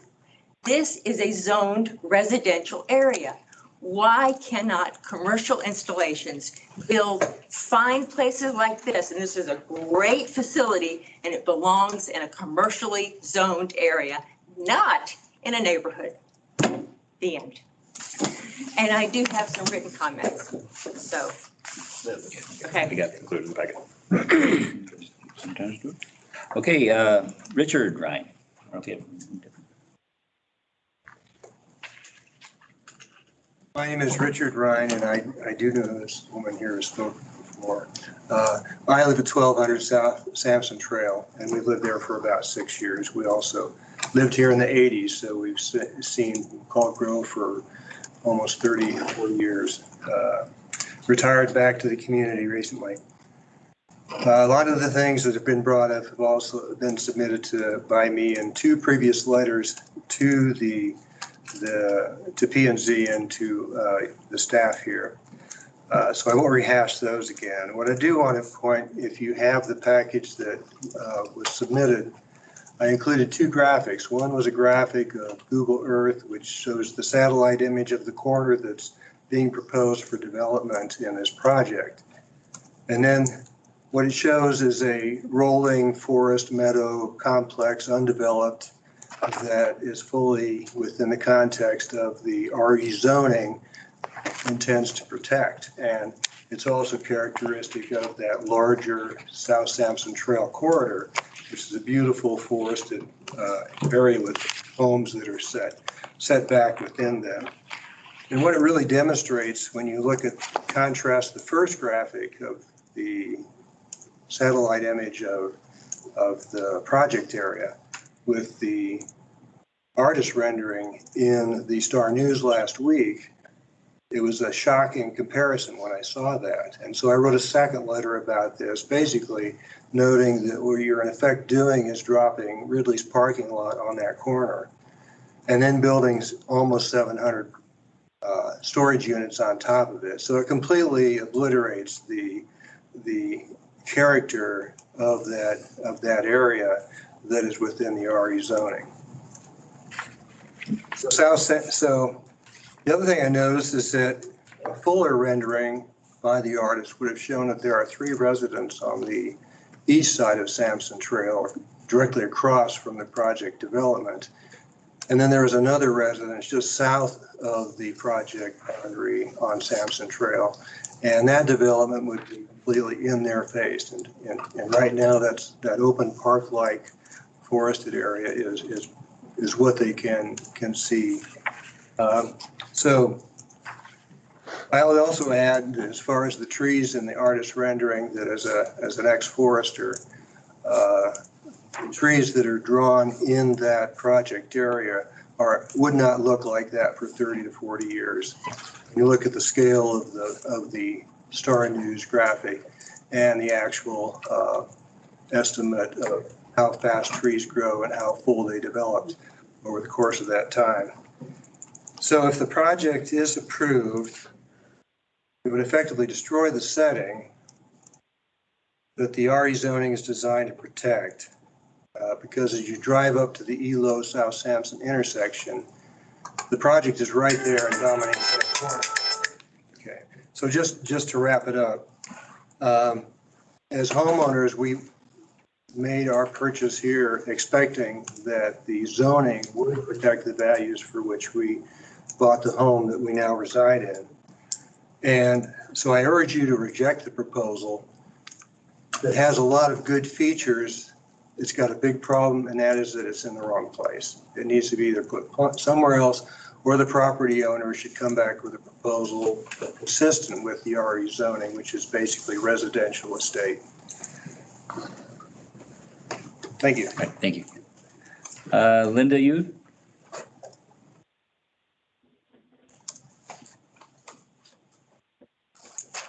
My name is Linda Yude, and I am a full-time resident and homeowner in McCall. My address is 1210 South Sampson Trail, and I am in this impact area.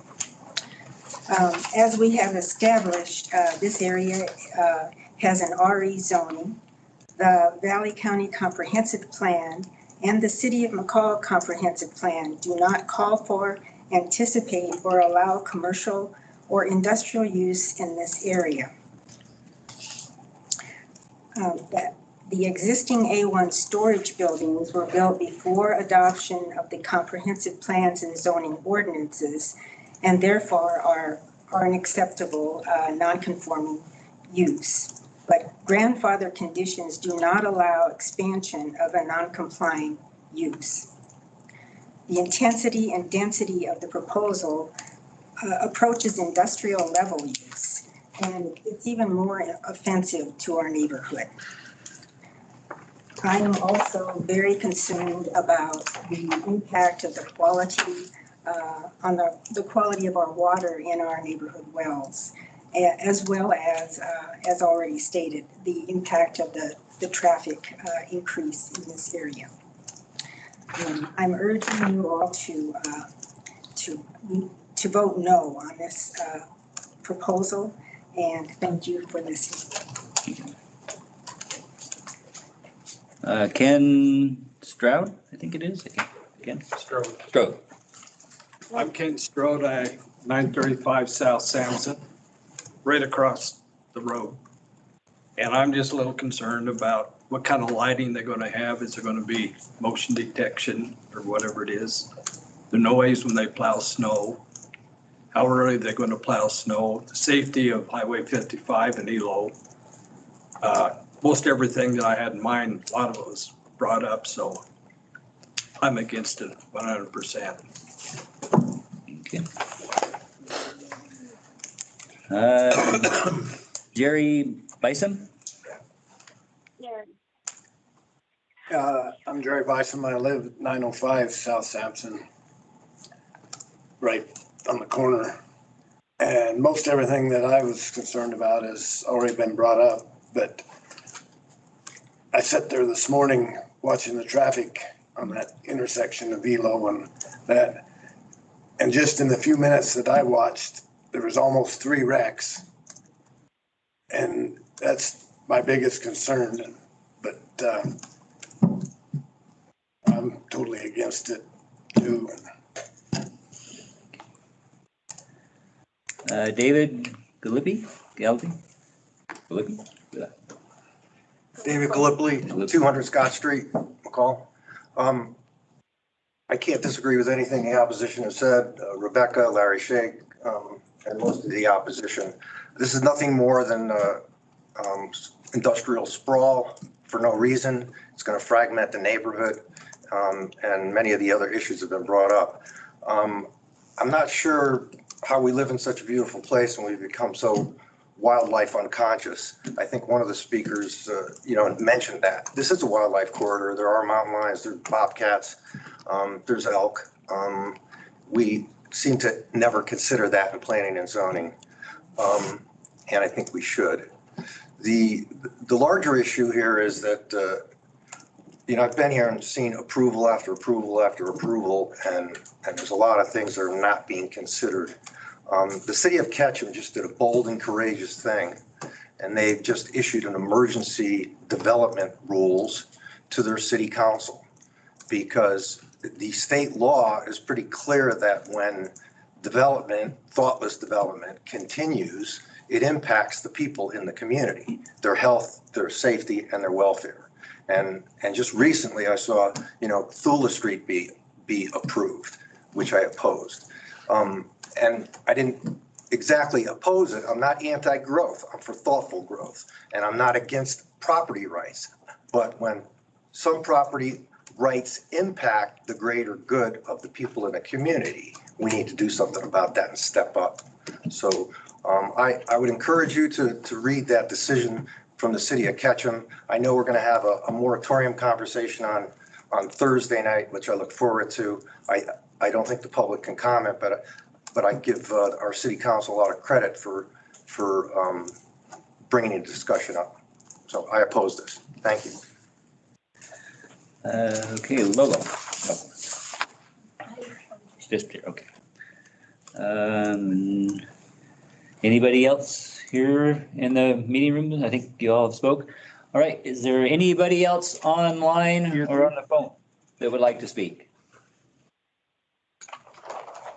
Yes, I am a resident that I've been listening to this entire conversation. I'd like to speak.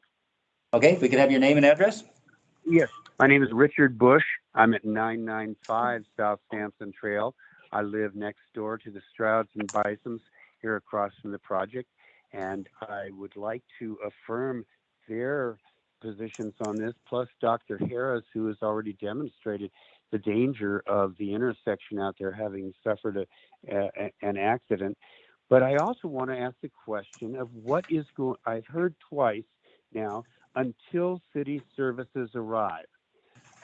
Twice that was brought up in this. So when they bring out the water and sewer, exactly what is that going to cost each of us who currently live along Sampson Trail, who have water and septic?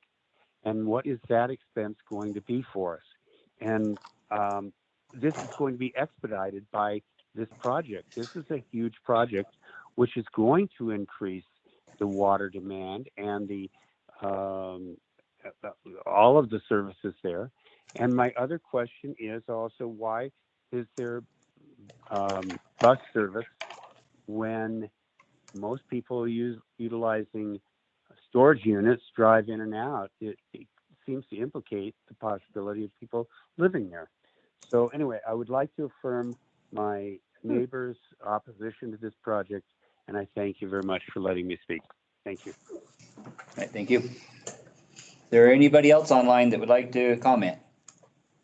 Again, if you're on the phone, you might need to hit *6 to unmute yourself.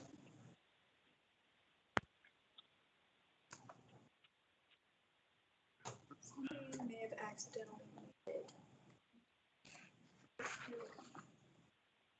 One more time, anybody like to comment online or on the phone? Okay. I have a question. How did they get by the franchise? I can answer that when we get out of. Yeah, we can answer that later, just comments at this point. See, we'll get you an answer. Okay, at this point, I think I'll close the public. Yes, this is Kelly Clark. Okay, Kelly, you got it just in time. Yeah, okay, 441 Cron Lane. I am the manager of Rocket Cape RC Ranch, which is impacted by MYL McCall.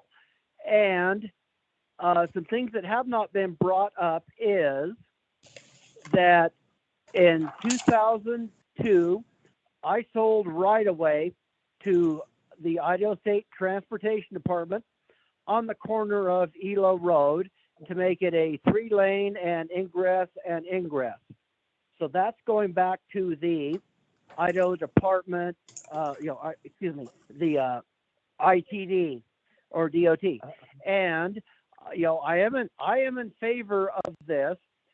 Back when I was a firefighter for 20 years, we did have a small satellite station there, and that covered everybody within the McCall Fire Protection District for being less than 5 miles away from a station.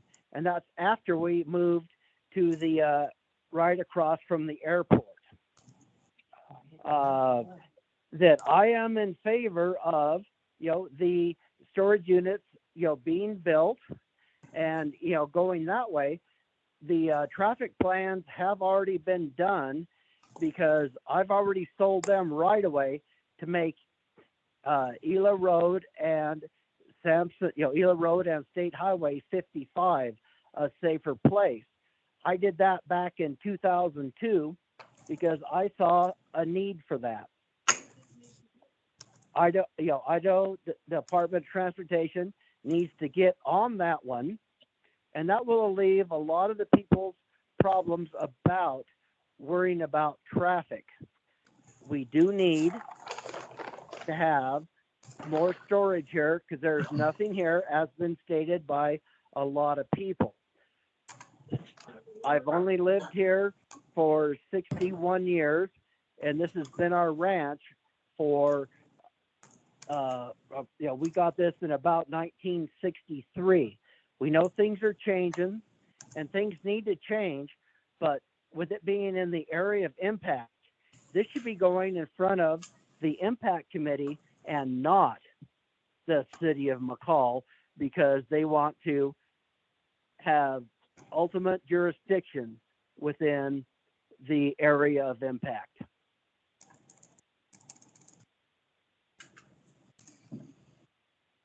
Okay, thank you, Kelly. Thank you. Okay, one last time, anybody online or on the phone that would like to comment?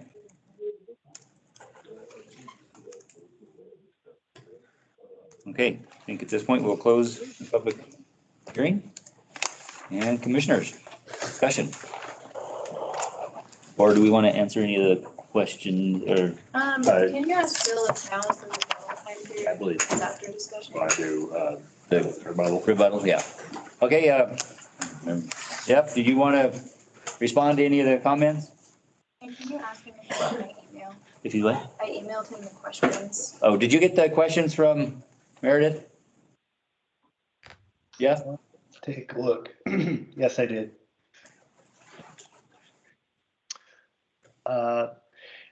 Thank you, commissioners, giving me the opportunity to respond to some of the public testimony as well as respond to any questions that came from commission based on that. As far as the questions from Lisa Beck, I'll start with those since that's in email form. Will this be a manned fire station? The intent is that this is a satellite fire station for housing specialty bays and providing ready access. We aren't intending to provide living spaces for that fire station at this time. We do have supporting documentation from the fire department about that, which is available. As far as the site maneuvering, that's indicated. That's what the little dashed lines on our site plan are. That's showing the turning movements for a fire engine. As far as the transit facility questions, Debbie Maxwell kind of responded to those. She had questions about just the bus maneuvering size and facility supporting larger buses. We'd be supporting the design that the transit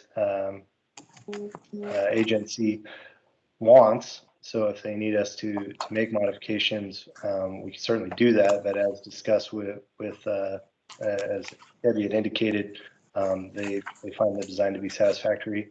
And then as far as landscaping for the corridor, we did have to provide that wildlife corridor application that came with this packet. And so review of that is available to the general public, and I would encourage Lisa Beck to review that if she has any other further questions or comments about the corridor landscape design. In addition to that, I'd like to just kind of recap a couple considerations, things that we heard from public testimony. There were a substantial amount of individuals with concerns about traffic, and we feel if the commission would deem it appropriate, we want to make sure that you have a well-informed information basis to make a decision. That seems to be something that both the general public and the commission were fairly concerned about. So I think, you know, we could try to justify, we have facilities that are twice this size and we haven't had to do a traffic impact study, but the bigger picture is there's public concern for traffic. And so I would propose that we provide a traffic impact study to the commission so that you have the confidence, and the general public does, to know that this will be a safe facility that's been well thought out. Another concern and consideration was in regards to Morgan's engineering report wanting modifications or adjustments to the stormwater retention. We feel with 187% stormwater capacity, we should be able to justify that. But again, providing you with a report that you can have your city engineer say with confidence that she feels comfortable with, I think that gives the commission less concern in making a decision. And there were also considerations from one of the neighbors as far as the lighting. The lighting would be on motion detection. It would be a dark sky ordinance compliant light fixture. And then as far as snowplow hours of operation, if there are any restrictions there, typically that would just be during hours of operation of the office, which is 8 to 5. But if there are any additional restrictions that the commission would deem appropriate for that, we would be open to that consideration.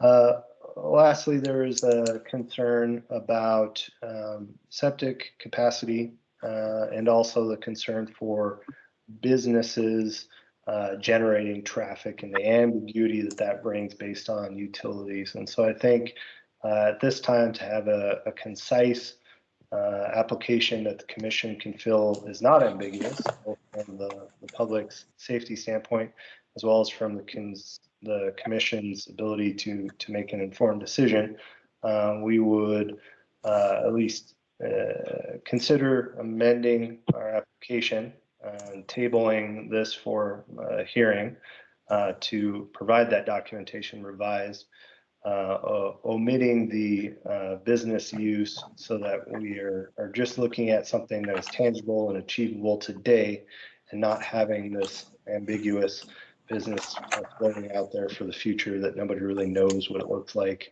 We have concerns that can't really be defined, which we feel that would be more appropriate to give you something that is tangible and both digestible from a traffic impact study, but also from approval for this application. And I'll stand for any questions, as well as if that consideration on the business use concern would be appropriate to address tabling that.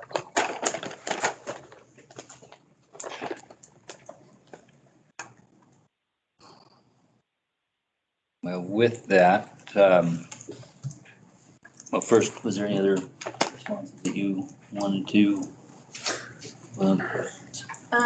No, the one question that was asked from one of the public members of the public was about how this gets around the formula business regulation, and this is the one permitted formula storage facility in the region, and all other storage facilities have to meet the non-formula requirement. So it's not a prohibition on formula businesses, it's just a percentile. So only 10% of businesses of a like kind can be of the formula variety. So this is that 10%.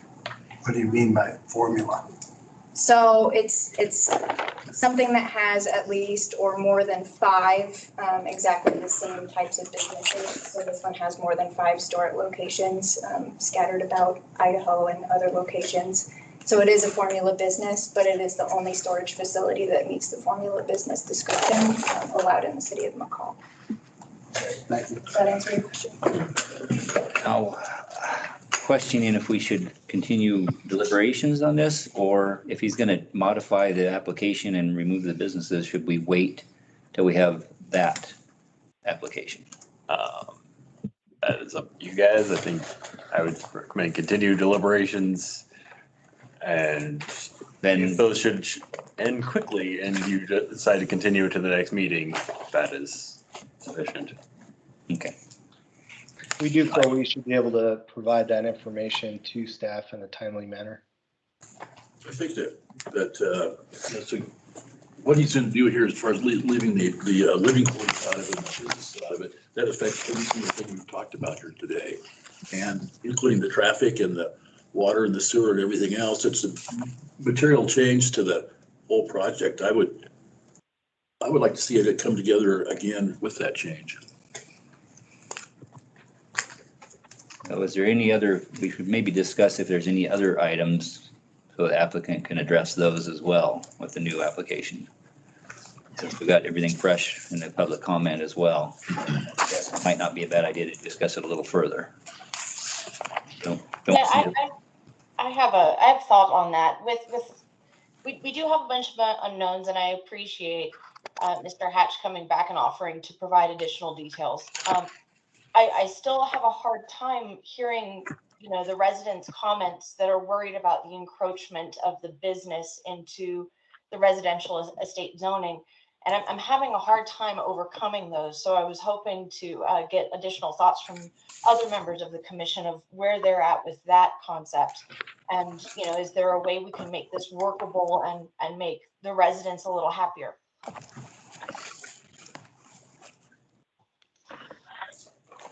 One thing that was brought up, but interesting, if the current buildings or storage is it considered non-conforming? some of the design elements are non-conforming. The use itself is the same as this. It's a conditional use in the. But they never got it, it was grandfathered in. So it's not technically non-conforming, that we're expanding a non-conforming. Non-conforming use based on approval prior to zoning code existing.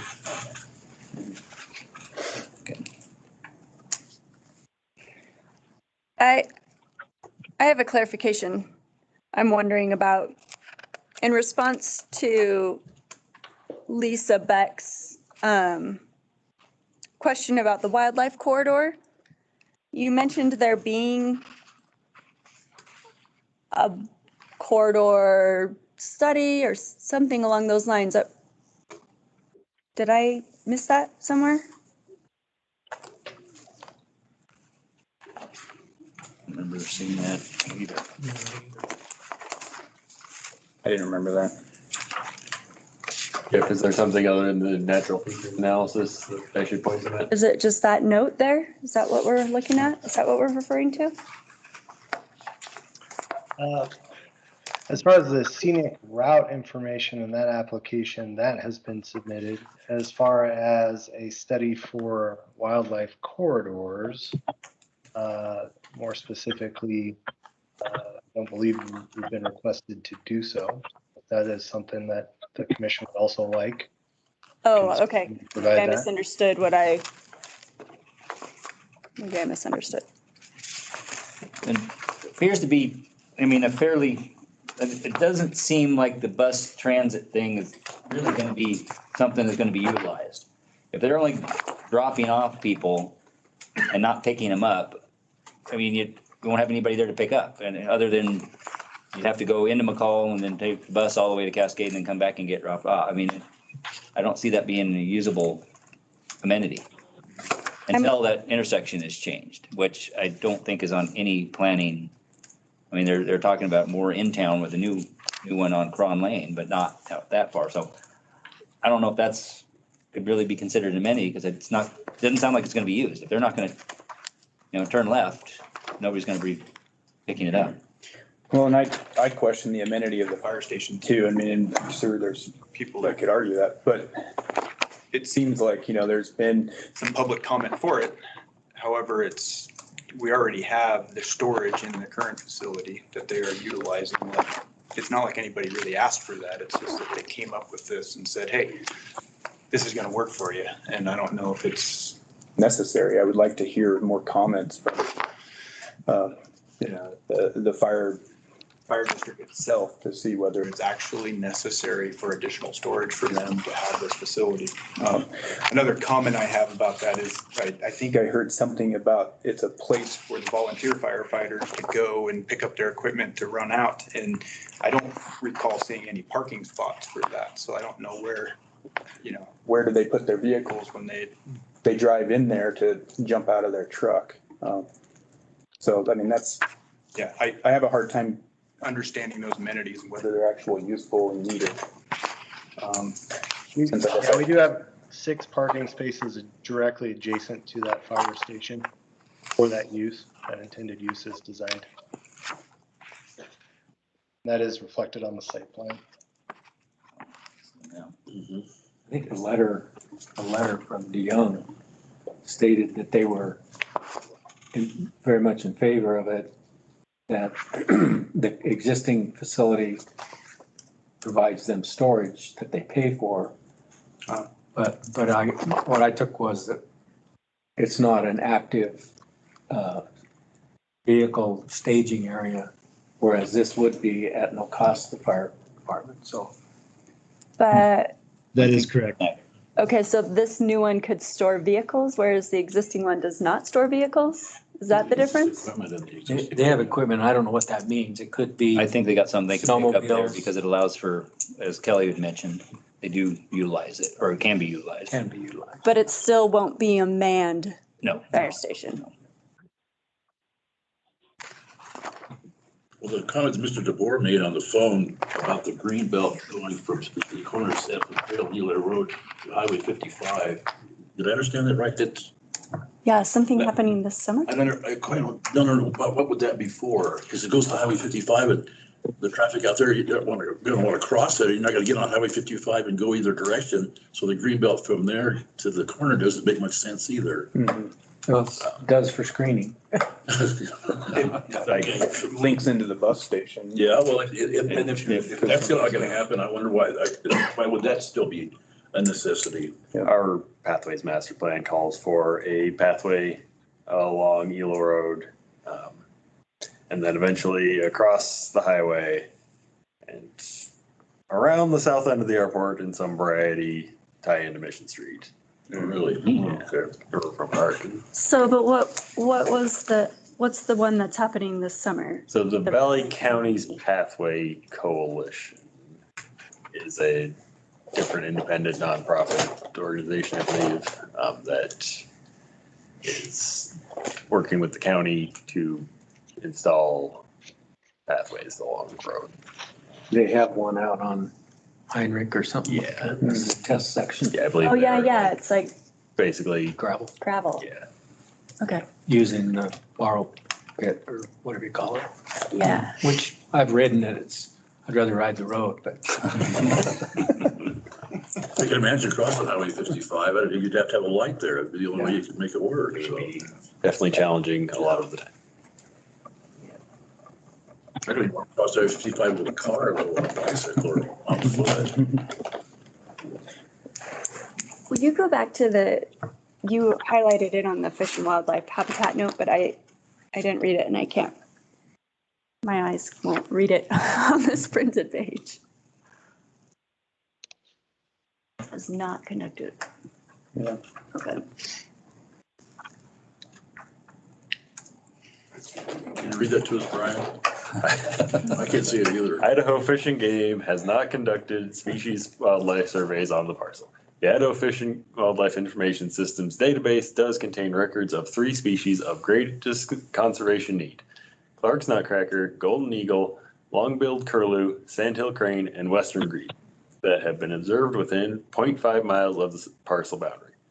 The parcel is currently partially developed and being used for similar storage facility operations. Considering the footprint of the project overlays an area that has already been disturbed, Idaho Fish and Game would not anticipate effects of proposed activities on these species or any other sensitive wildlife or plant species. No critical wildlife or plant habitats exist on the property. Where did that note come from? In the natural features analysis, which is a application requirement of planning and development applications. So the part where it says Idaho Fish and Game, the very last sentence that you just read, that came from them? Would not anticipate. Jeff, can you speak to the origin of the language in here?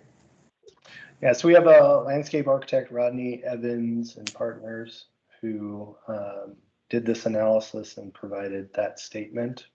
They are not on today, but they did go through actually publishing that on their document, which is stamped, which is the one that you're reviewing. So that is a statement that they can back up with their license.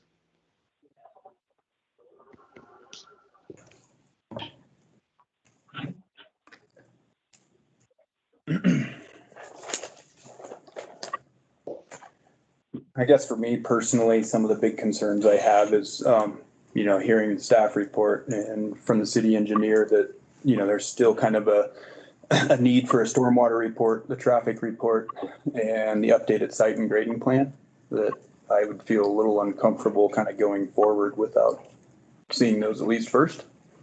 And then to add to that, if the applicants are proposing to remove stuff from their actual proposal, I think it makes sense to wait.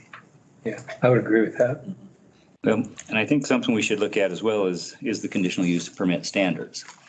In previous ones, we've got to kind of go down the list. There's some things that I question there, that does it actually fit? So, I mean, can authorize in the zone, it is. But is it harmonious in accord with the general objectives for the comp plan? I don't know about that. Does it change the essential character of the surrounding area?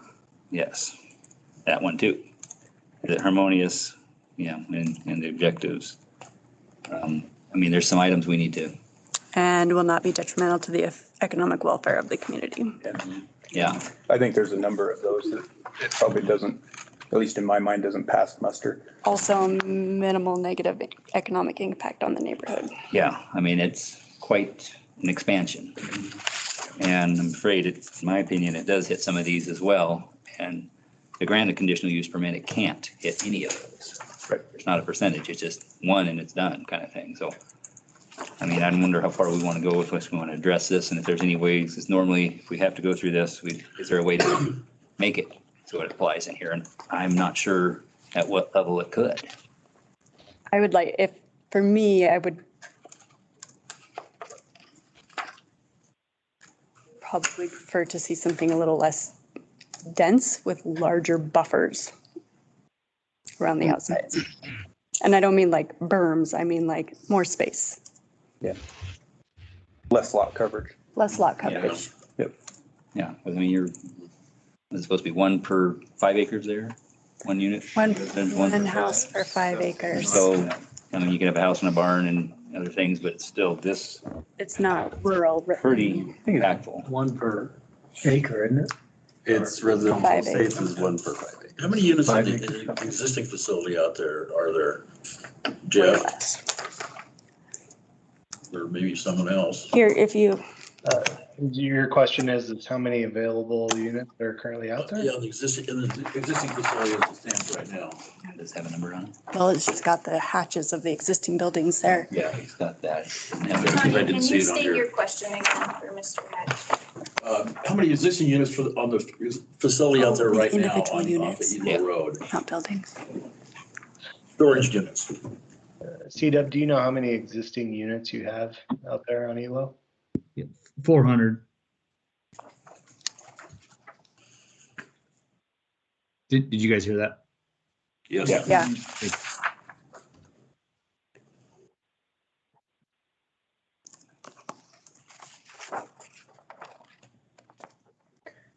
So Jeff, is building 1, 2, and 3 along Elo Road, is that what you had planned for the offices? Buildings 1 and 2 were planned for the offices. Building 3 was slightly lower and had some internal units, but that would not be intended for offices. Do you access the building 3 and building 2 down the road that is for the fire department, for the fire truck? Is that, if I go for the fire station and I go due north and you go past these building 2 and 3, can you access your unit there in that road? No, you would not be able to. So it's clear all the time then, right? Correct. For fire emergency purposes.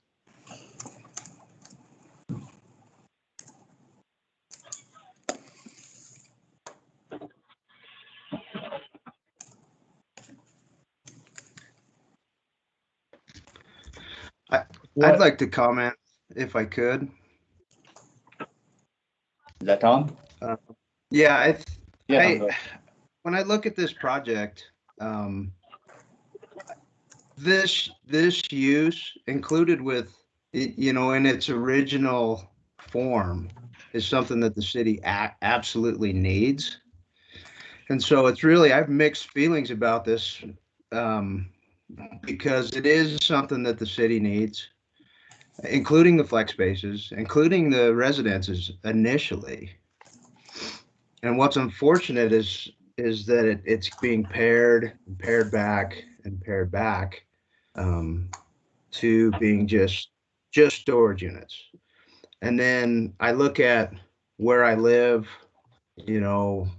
walking that road with my wife, and just the general character of that neighborhood seem to be at odds. And the design, I mean, CW should be commended.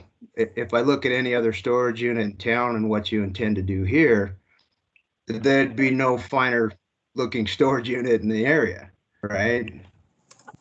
Thank you. So that's commendable. But when I look at the character of the neighborhood, and my kids ride their bikes down the road, and so I'm really at odds with that. And I'm not a no growth guy. I'm not a, I think that this use somewhere else in its entirety is a beautiful thing. So that's my comments. I mean, there was a comment about impervious coverage on the site. Maybe something can be done with a pervious paving that's there. It's interesting that the Treasure Valley Transit won't make certain maneuvers into the site. It's telling as to the traffic issues that it at least exists out on Elo and 55, where it's 45 miles an hour. And then what I do know is once people figure out that those left-hand maneuvers heading south onto 55 are difficult and start to stack up, that traffic is going to move down Sampson Trail to Pearson, which it doesn't get much better down there because it's 55 miles an hour at Pearson. But I just keep going back to, is it harmonious with the neighborhood? And living here, I have a visceral connection to what that is. And I understand what you're trying to do with your property, and you've done a wonderful job of putting together something with trees and walkways, and it checks a lot of boxes, but where it sits, I'm just at odds with because of how I understand the neighborhood. I've lived there for 6 years. My kids are on their bikes. My wife and I walk the road as many others do. And so those are just some general comments that I have about it, just as a neighbor and somebody who is empathetic to what you're trying to get done. Yeah, so that's my comments.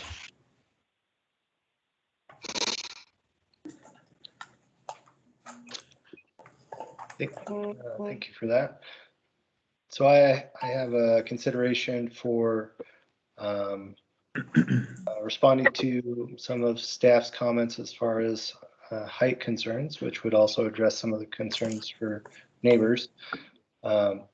Providing a traffic impact study, updating our stormwater report to satisfy the city engineer, as well as a site grading and drainage plan, reviewing consideration for economical welfare and some of the conditions of a PUD and conditions of approval for a conditional use permit. Are there any other considerations to take back to the team?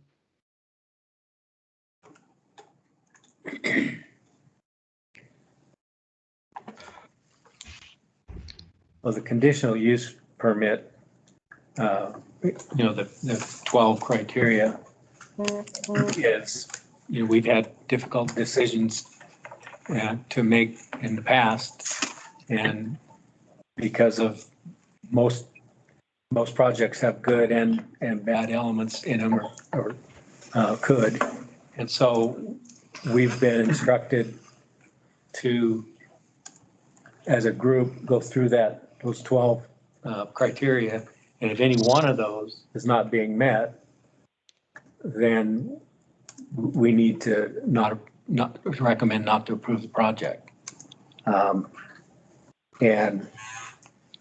I think several of us have mentioned that at least at this point in time, there's 2 or 3 things that are not being met in our view. And I don't know if that means paring back the size, if that's an option. But I get stuck on the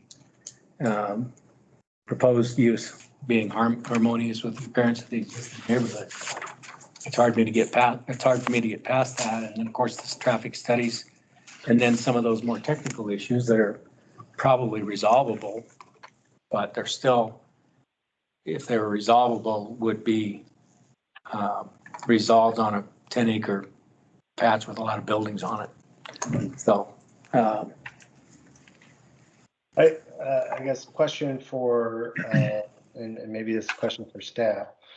Our current application is for design review, a planned unit development, and the scenic byway corridor.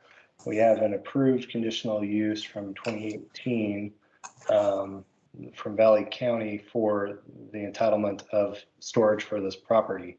So as far as the city standpoint, would it be reviewed under conditional use, or is it really just under the planned unit development standards?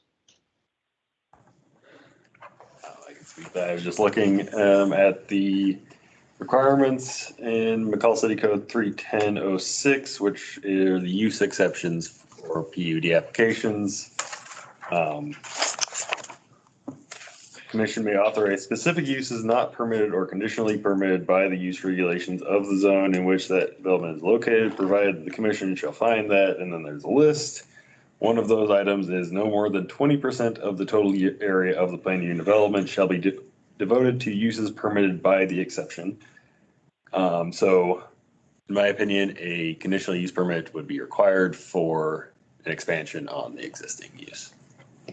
So what he just mentioned about having an existing CUP from Valley County from 2018, what does that mean or Really do? expanding an existing already approved storage facility.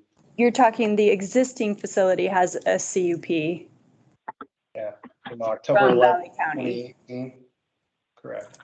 But that does not count the current one, so you'd have to go get a modified or a new conditional use permit from them if that was the case anyway. But they have to get it from us because it's in Yes. the impact area, right? So they just, Or something, did it become in the impact area in 2018 when they did the updated comp plan? Is that? no, I don't think it expanded. Now, I think that's, I'm not I sure. don't think we changed the boundaries on that for I've some not. The time. conditional use permit that I have on record from 2018 is the location at 207 3rd Street, closer into town. So that's a different piece of property, and that wouldn't extend to this piece of property or the previous one. So this would still be the grandfathered earlier entitlement or non-entitlement that's existing and non-conforming in nature. But the 3rd Street property is entitled with the conditional use permit. I apologize for that confusion. Okay. That's okay. So we're still CUP, we're still PUD because of the coverage. Yes. Okay. So let me get that straight. You have to have a new for the CUP, you have to have it amended or a new one put in place or not? There's not an existing conditional use permit for the storage units. They have existed on the site since the early 80s, I believe, which predates our zoning code by quite a bit. So we're answering the question that you have to, it has to meet the qualifications of the CUP in order for this to happen. Okay.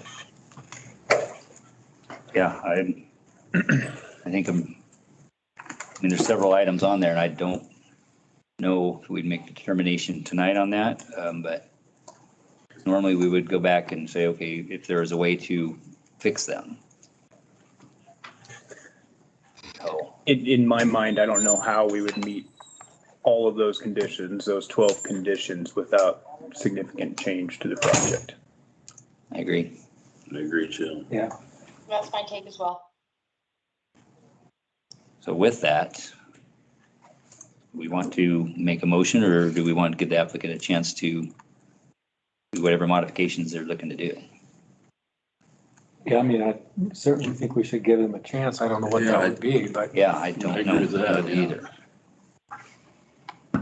Is it enough of a change though that it warrants a second application or another application? I don't know how that process works. Yeah, I mean, There's a traffic study and all that, those other things, it would take a lot of time to do something like that. I don't know. But are those things going to change that? Yeah. If it's an issue of it being harmonious with the character of the neighborhood, is the traffic impact study going to change that? That's true. Yeah, I'm not going to change that. Unless it was substantially smaller. Yeah. But it would have to be pretty substantially smaller. Yeah.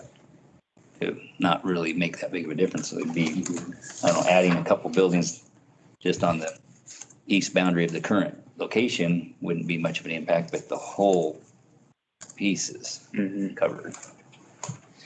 Now, I don't know. So is Bill on the line?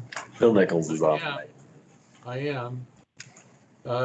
Commissioners, if you're inclined to deny the conditional use permit under the state code, and you're required to tell the applicant what, if anything, they could do to obtain the permit. So if you want to go through all of the criteria and tell them where they're deficient, then indicate what, if anything, would change your mind or might possibly change your mind, you're obligated to do that. So if the character of the neighborhood is a piece that you find deficient, then you could say, but we might change our mind if, then you can explore those things and say what might change your mind. You're not bound because you don't have that in front of you. And you don't know what creativity the applicant's team might bring to the process with a new application. But at least it gives the applicant something to look at and see, can we do something? But the code requires you to tell them what, if anything, they could do to obtain the permit on those different criteria. And if you go through your analysis and you don't think that there's anything that could be done on that, then you say so. Yeah, just to add to Mr. Nichols' comments, 2 years ago, we submitted a rezone of over 200 acres on this property to essentially try to move this project forward. Going through that public hearing process, we got to the county commission, which requested that we come back to McCall, work with planning staff to see if there's an independent application that would be more appropriate to move the project forward. And that's what originated this current application. And so, both through that previous application and this application, we very fervently want to work with the city and the commission and the general public to come up with a project that's satisfactory for this location, this expansion.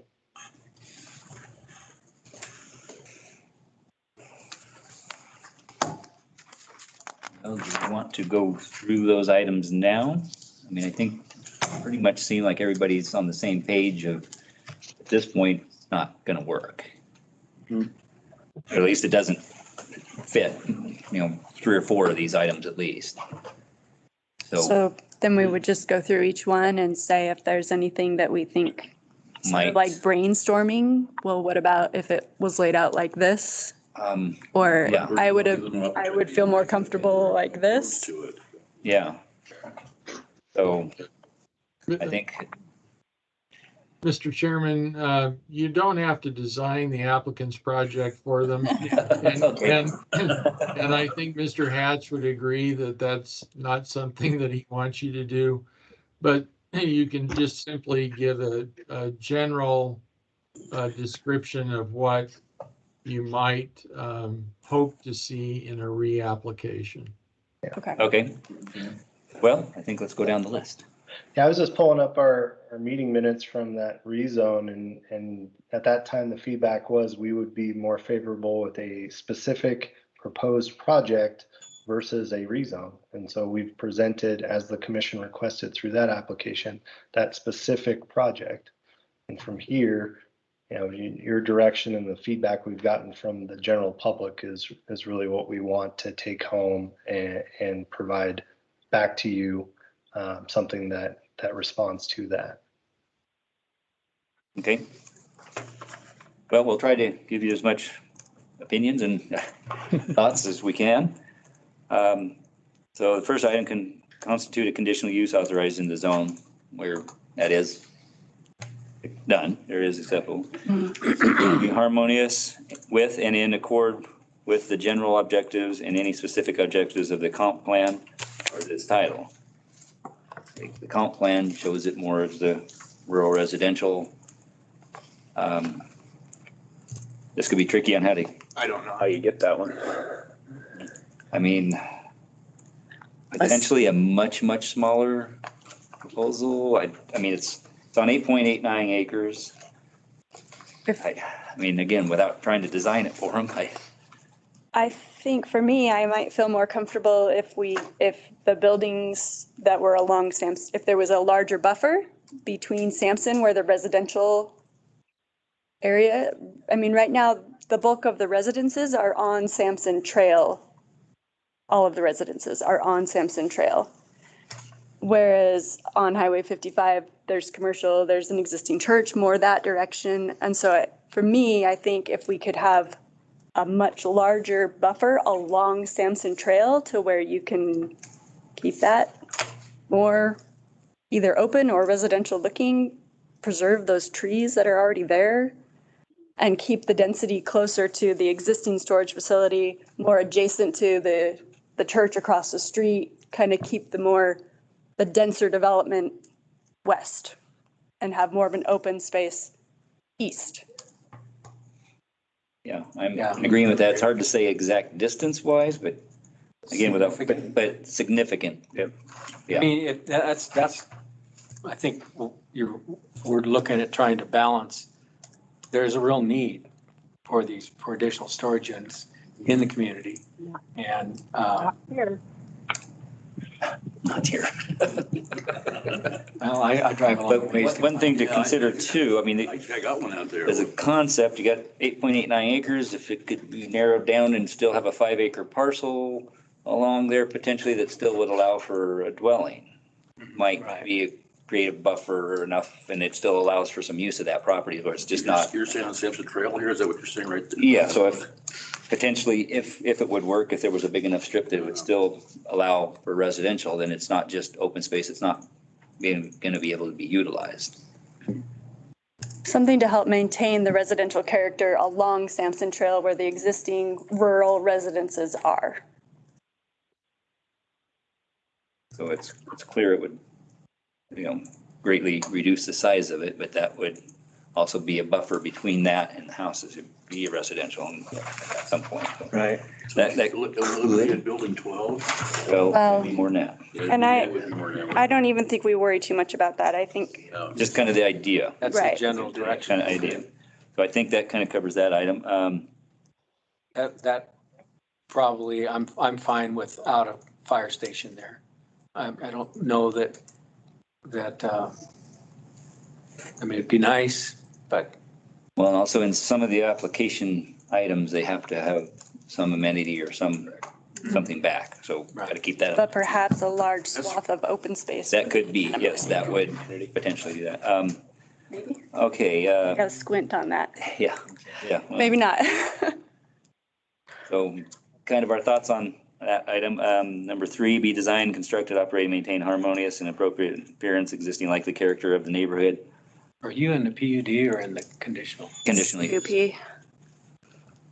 I think you're in the PUD, are you? No, I'm on the conditional use side.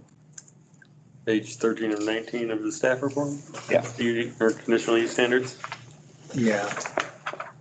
Yeah, you're on the hatches stuff. It's back on in the staff documents. Page 13. 13 of 19. 13 of 19. Okay. So, I mean, they're storage units. You're gonna very basic on design. You can't. There's not a whole lot of things there. No, but I think with the buffering and stuff, that could potentially. I mean, with the right buffering, the landscaping, I think. And the storage units, as far as storage units go, I agree that they're designed. Yeah. I mean, there's Yeah. storage units, Yeah. so, but they're not just plain Jane. They've tried to. Yeah, I mean, I think that one could be, If again, with a there's smaller more version. I think there's Yeah. some buffering and. More space around them. Leave that up to them. Yeah. I don't believe number 4, I mean, detrimental health and safety of general welfare residing, working in the neighborhood. The actual use wouldn't do it. I mean, maybe you get traffic, but that's a different thing on that one. Not create, okay, let's see. Substantially harmful to environment. Yeah, I don't think there's really any that's going to affect. Unless somebody else has an idea, let me know. Number 6, not creating excessive additional public cost for facilities, services will not be detrimental to the economic welfare of the community. Depending if they pull out the businesses with the utilities and how that goes. Well, typically if the sewer lines and water lines are put in, the current homes would be grandfathered in, but when they would sell, they would potentially have to, the new owners would potentially have to hook up. At least that's what's happening over in the Strawberry Flynn Lane areas. When they put that system in, there's a lot of existing wells in that area. As homes have sold, then they're required to hook up to the water system. Not necessarily you don't have to abandon the well, but you are required to hook up to the city water. Gotcha. So I would assume sometime in the future, if they got that. If they ever got that far. Yeah, I don't see that happening any period close. So, I mean, the economic, again, I think we have another spot in here too. Does it hurt the property values? Yeah. Again, with the smaller version, I don't think it would be as much of an impact because it would be farther away. Hard to calculate that, but Yeah, you're I going mean, the right direction. One's already across the street.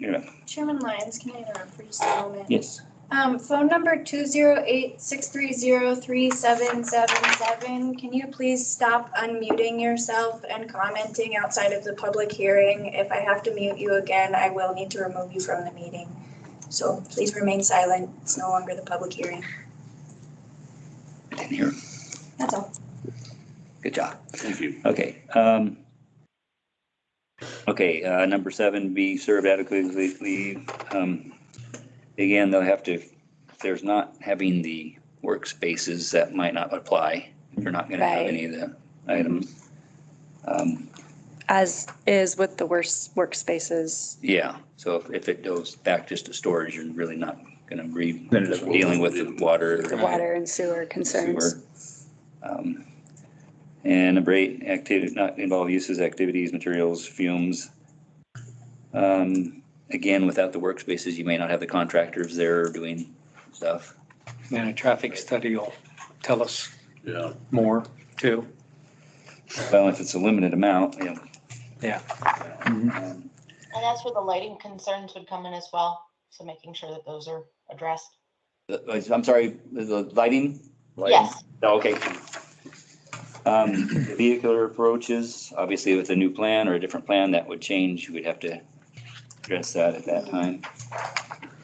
It is pretty common for storage units to potentially have one just for security. Yep. Not result in this destruction or loss of damage in natural historic features, trees. I wouldn't really say there's anything there. Increasing the buffer would help with that. Yeah, be sufficient size to accommodate the use, including yards, open space. That, again, with a smaller one, I think that would address that. Snow storage would probably be less of a concern. Yeah. Here we go again, have minimal negative economic impact on the neighborhood and surrounding community. Smaller, again, would be less, definitely minimal, would definitely minimize that. But as it currently is, I think it would potentially have impact. Yeah. Yep. So those are the items. So I think obviously there is 2 to 3 that in the current plan would not, in my opinion, fit these requirements. Jeff, I hope that's helpful for you. Yes, commissioners, I think that I'd really sincerely like to thank you for your time in providing that feedback. So at this point, I believe we would table it pending a new revised application. You can either continue it to a date-specific meeting. I will say that the May agenda is already very full. Or you can table it to a uncertain, which would trigger new public noticing, but allow for more flexibility in the timing of getting this back. Jeff, what would work for you? not having our civil engineer on board, CW, you're a little bit more familiar with his timeline on traffic impact studies. Do you think if we propose coming back in June, that would be appropriate? It sounds like May is pretty full. Yes, June would be great.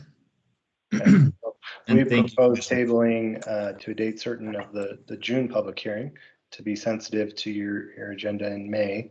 And that would provide us an additional month to make sure that we're satisfying both the response to the CUP criteria as well as some of the reports and requests that came out of the public testimony. And that date is June 7th. June 7th. 4:30. Perfect, that's my birthday. Able to or continued? Would we continue it then to that? Continue. And with open or with the public comment, because they're going to be able to allow to comment, Hearing open. to allow comment with the new plan. So Do they somebody, need to open the public hearing? again? Yeah, I think we have to Yeah, open it because we now. closed it. So I move we reopen the public hearing. Second. all in favor? Aye. Opposed? Oh, no. And I move we continue the applications to the June 7th meeting. Second. And so Oh, as an open. or- as an open public hearing. With the open public hearing? It's already open. And we have a motion and a second. All in favor? Aye. Aye. Aye. All opposed? And motion carries. Thank you. All right, thank you. Okay, Bill, did we do everything we needed to do on that one? I believe so. Looks like it to me. great, thank you. All right, and we'll move to the next item. Thank you for patiently waiting with us. We have design review 2205, and that would be the city. I'm glad you waited for us. All right, thank you, folks. 2205, okay.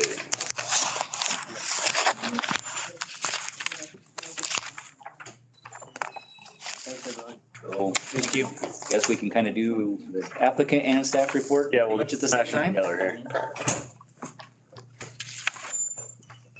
Thank you. Brian Parker, planning staff, Fill a familiar name. yeah. and filling in as the project applicant on this. Michelle Grunewald is also on the line and has been doing a lot of project management work on this date. The house here, we like to call it toaster, because it kind of looks like a toaster. Was a donation from the owners at 111 West Lake Street, which you guys had a design review shoreline application for a couple months ago. Yeah, it's currently across the street from the Forest Service. When they submitted their plans, I was discussing with Rachel and some of our other staff, and everybody was commenting how cool the building it was, and it's a shame to see it go. So I decided to ask nicely if we could have it, and then they gave it to us. And so we are now in the process of getting it relocated from its current location to 1614 Davis, which is just right to the north of Crystal Blue Waters condos and just west of Aspen townhouses, condos.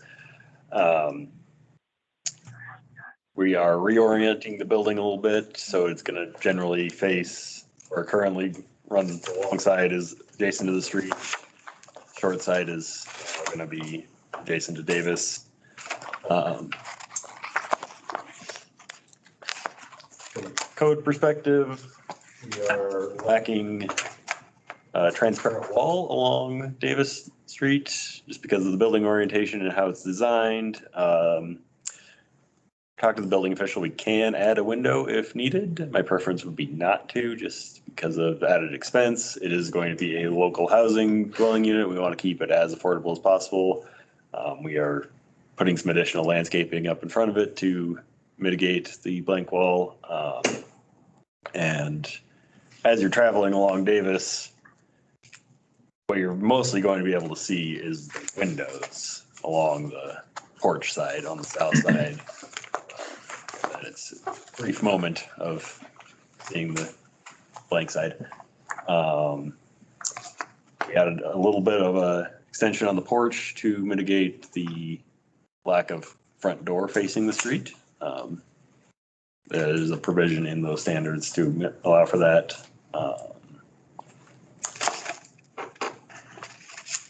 I don't have a whole lot else to add to the conversation. Michelle, do you have anything you want to speak on?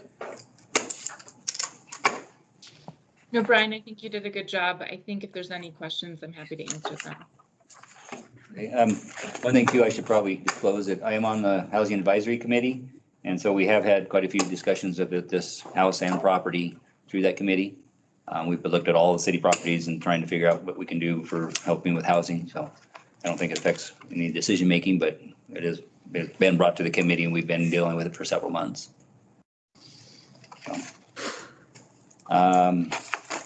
well, Morgan's Morgan, yes. Morgan.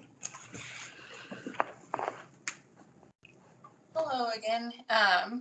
So a general grading plan has been, we put together a rough grading plan for this project, but there were still unknowns about it. So it's likely to change and not be so elevated and more steep slopes toward the north and the south. We do want to note that we're trying to avoid impacting any of the wetlands and then keeping as much of the Aspen Grove intact as possible. We really don't want to impact those and go through that process of mitigating wetlands that we don't want to destroy with this project. Currently, there's a swale along the south property line, and it leads into the wetlands and feeds the wetlands. So our plan is to take the drainage from the front of the property and route it to the wetlands. That's not shown right now in the plan, but we're still working through the final plan with Crestline to get that all ready for construction. And with the property, with the only impervious area being the house, it's about, and the porches, it's approximately 1,600 square feet, which doesn't trigger many drainage management requirements in our guidelines. It's basically just we just need to maintain existing patterns of water flow and try not to impact neighboring properties. Yeah, and that's all I have right now. And if I could just add one thing, Brian, before we move on, is this application itself, it's coming through design review because we're technically calling it a public project because it's a donation to the city. The city owns this piece of ground. And ultimately, we're looking at it being a local housing unit for local employees. So that is why we put this through the design review process. Typically, if this wasn't a city initiated project, it wouldn't come through any design review. It's not on a scenic route. It's too small to trigger any of kind of the typical design review aspects. So in some ways, we thought it was better to kind of over advertise, let the neighbors know what's going on, let everybody, kind of the general public, know that this is a public project that hopefully provides another housing unit in our community.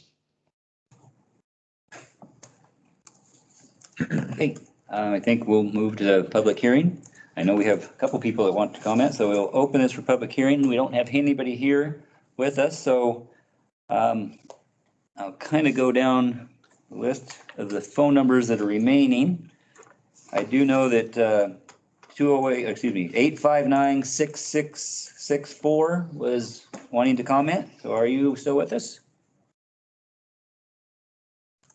You might have to hit *6 if you're muted.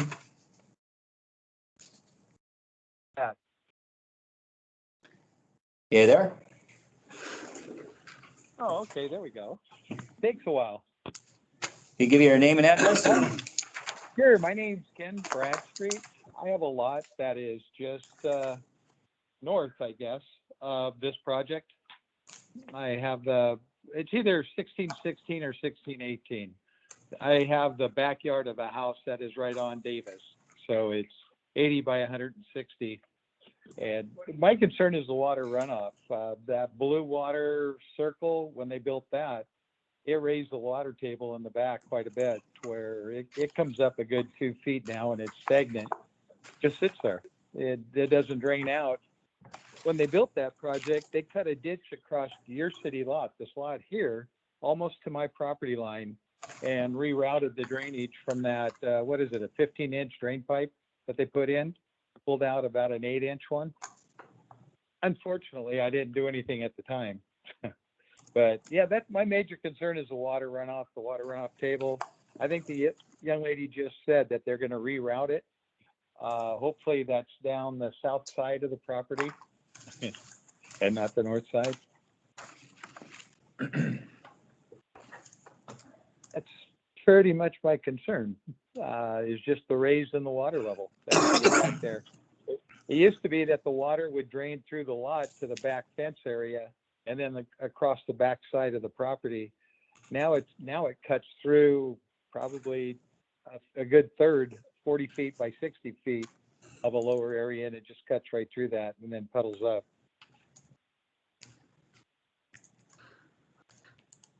So that's all. Okay, thank you. You're welcome.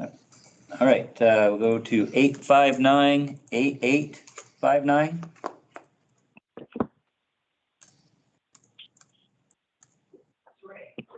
Is it? Are you there? Again, if you're muted, *6, but it's 859-8859.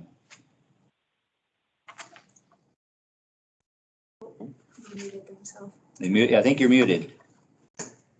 You have to hit *6 to unmute yourself and fix it. Unmuted? Yep. Are you there, 859?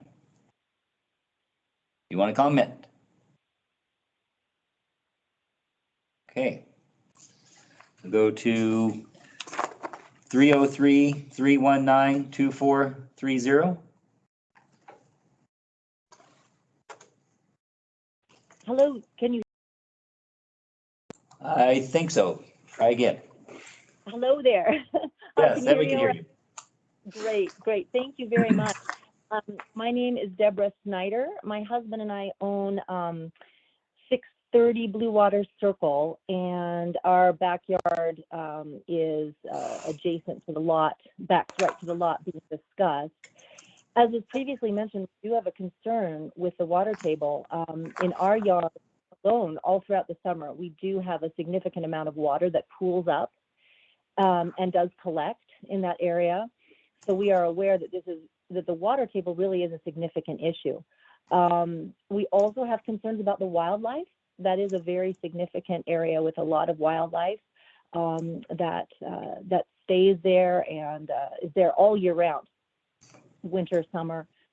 We also are wondering about snow removal. We know that area has been used in the wintertime to store snow. Wonder what the situation would be and where that snow would go in a development situation. And we're just wondering if the city is looking at any other spots, when, as was mentioned, that this unique looking building will be just a blip on the view of passersby who maybe are going to Ponderosa State Park. It would be a permanent view for us and all of the units and townhomes that face in that direction. So I would appreciate your consideration of those issues, but most notably the water table. That is a big concern. Thank you so much. All right, thank you. Okay, let's see. I'm back. Can you hear my voice? Which one's this? 859. 859? 8859. Okay, yeah, we can hear you. Go ahead. I was wildly waving my phone, but to no avail. Commissioner Chair Lyons and commission members, thank you for the opportunity to address the committee tonight. My name is Ray Schmitz. I have property on 923 Fairway, some over on Conifer, and I go back and forth between Boise. In support of Ken Bradstreet's property, and what he was trying to identify was that back in 2005 was a pretty significant snow year. And that's when he brought his property. And as we were walking that southern border of his property in the springtime and early summer, while certainly it was wet out there, when placing his stakes, we were dry-footed. Then when the Blue Springs property development took place, and since then, he's lost a substantial amount of land that for him to remediate, he's going to have to backfill at his own expense. Personally, I don't think that's right. Whoever was at the helm allowing the rerouting of the water off of that, if it's Blue Springs, I'm not sure the exact name of the property to the south. I think they put his property at jeopardy, and I would implore the city to ensure that this water runoff, which is by far and away the most important thing I would suggest, is routed away from his property. As far as supporting the city and making use of the otherwise demolished house, I'm ambivalent to that. I know that the area is very, very, it's difficult to find housing for new employees to work in there. I think the golf course super, assistant super may not be there anymore because he can't find housing. So at any rate, I'd be interesting to hear how this moves forward. And again, at the forefront could be where this water is going to go. I have contacted the Army Corps for their information and what they have historically. Unfortunately, it's back to 06. That makes it a little bit challenging. Nonetheless, thank you for this opportunity to address this commission. All right. Thank you. Okay. We've got some other phone numbers on there. I'm just going to open up. Is there anybody else that would like to comment? Again, if you're muted, you need to hit *6. But, is there anybody else who'd like to comment on this project?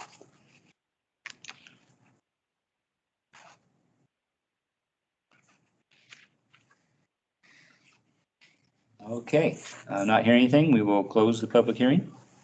And city or applicant rebuttal. So regarding the runoff and drainage, Make a good presentation there. You had to do this. Don't get nervous. Right. We are happy to work with the neighbors to resolve any longstanding problems as we finalize our plans and wherever we can.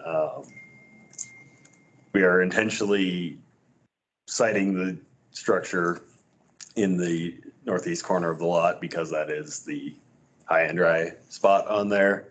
And so we can utilize existing wetlands and things like that for their nature, their wildlife habitats, and for natural runoff and rain storage. Doing real good here. It's been a long day. On the spot today here, huh? And yeah, the snow storage, the city has been using it periodically to put some snow, which is a perpetual use of all city-owned lots every winter. We will most likely move that snow to Riverfront Park next year and figure out something else to do with it.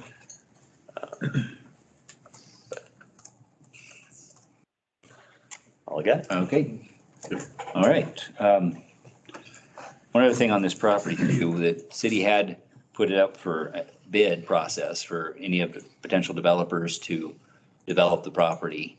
And there was no takers. Basically, I think maybe there was one, but there was an issue with the wetlands. So it is very limited on what could be done with it. Mm-hmm. And so through our other committee, we've looked at it quite, substantially if it could be mitigated, and it potentially could, but with this application, we're not doing it because you could move some of that wetland to somewhere else, but we're obviously not going to do that in this case. So I think it's probably the least impactful that we can do on the property. Mm-hmm. So it's a pretty good fit then. Yeah, because you're limited on size.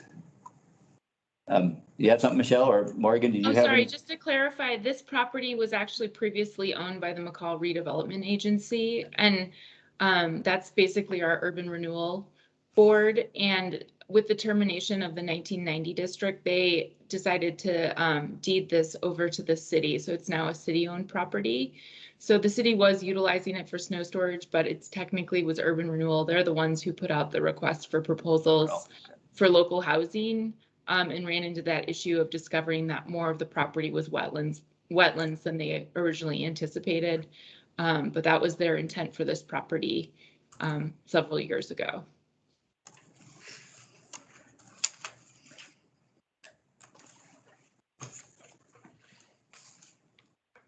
Any questions? What is the plan with the future garages? It looks like there's multiple on there.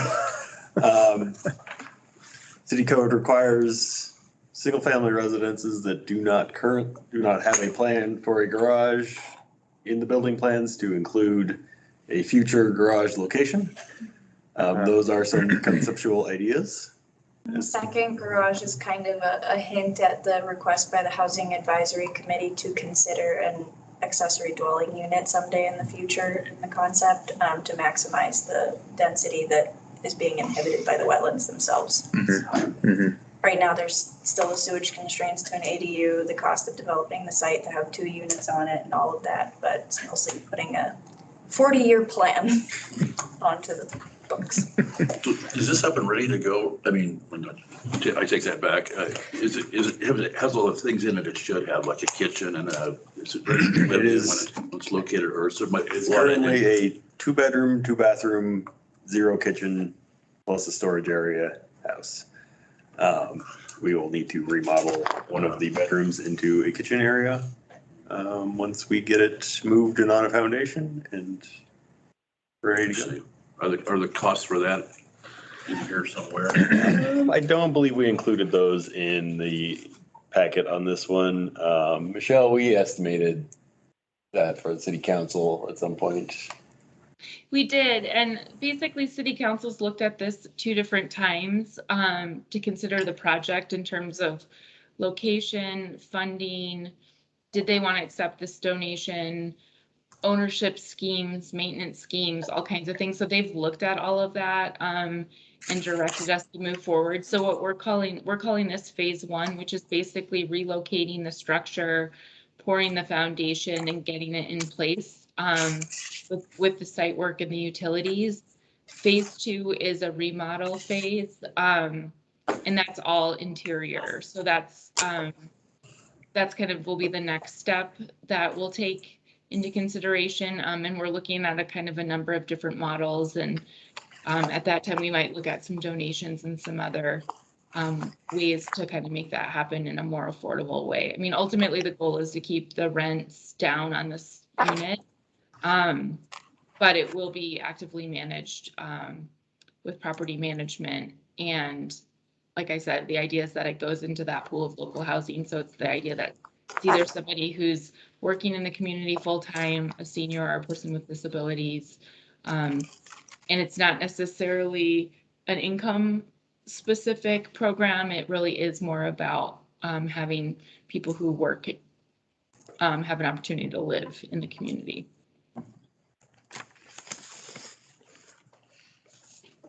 So in terms of specific questions about what is the kitchen remodel going to cost, we have some general estimates, but we don't have a final bid or anything, and we're kind of holding off on that right now.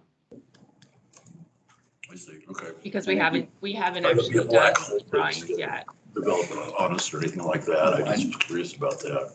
We're also looking at some of the funding for to help offset some of the costs as well. Yeah, I will say that we did go for a GEM grant through the Department of Commerce. We've submitted that, and that's up to $50,000 for this project. So hopefully we'll hear about that soon. So we're looking at kind of pulling together a lot of sort of creative funding to make this project happen. Okay. Any other questions, concerns, thoughts from the commission? I was just wondering about maybe adding some kind of loose condition, because it was the neighbor to the north, right, that was concerned about drainage, and definitely the drainage is going to the north off of the building pad. So maybe just addressing that before at some point. My thoughts are if they no longer use it as a city snow storage, you're gonna have less snow than you already have. Well, right now the drainage actually doesn't, like if you look at the existing contours, they kind of go back more towards the west, whereas the new ones are definitely like 10% slope directly north.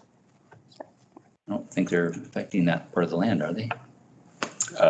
There's, I'm trying to think of. so there's two properties just to the north. There's Mr. Bradstreet's, which is the western half of the northern property boundary, and then Ren Gebhardt, who submitted public comment, but I don't think testified, owns the eastern half there that is more directly adjacent to the building and the grading. But we're really not even, or well, they're not even really gonna be close to any of that back area, so they're not changing any of the grade. No, it's like right here, like right, Oh, you mean up there? yeah, Okay. like the building, off of the building pad itself is just shown. I'm sure they can just intercept it or something, but I was just wondering if we should address that as it was specifically mentioned by the neighbor to. What are you thinking for the condition?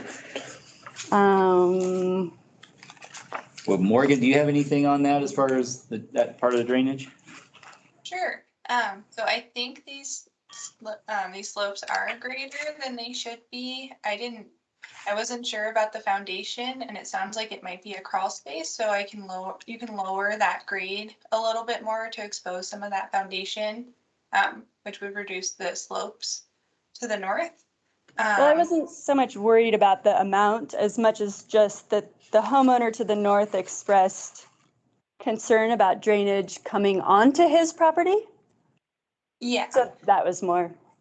And I think drainage will end up on that property regardless because it looks like the wetlands encroach onto that property. We have another exhibit somewhere. I don't know if it's in this packet, but it shows that it's a low-lying area and the wetlands kind of sprawl along that western side of the property.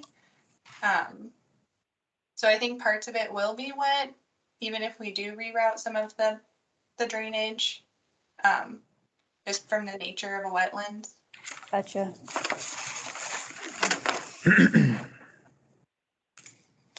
So this one is the Bradstreet property, 6.6, and this one's the Gebhardt property, and this one's the city property. Oh, so it's really more towards the Gebhardt property that I'm seeing.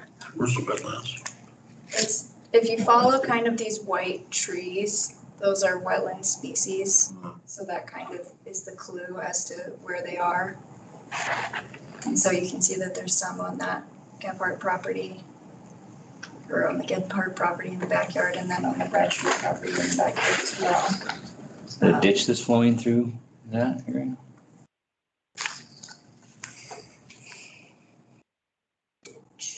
You kind of see it, look, I don't know if that's just a trail or a ditch that goes, angles up there.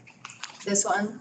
Yeah. I think that one, Morgan, is this ditch that I'm pointing at here, is that a drainage ditch? I'm not sure right now. It could be a trail just because I know there's a lot of walking trails on that property. But I can verify that also. I'm pretty sure that's an informal path. Just a path? Yeah. There's a number of kind of informal pathways that have been developed over time through these properties. Yeah, I'm looking through a different satellite picture and it doesn't show up, so. Doesn't appear to be a ditch there. Where's the actual location of the, where's it gonna be? It's gonna be here on that Oh, dry okay. section. I get it. Generally behind the large. The only dry spot.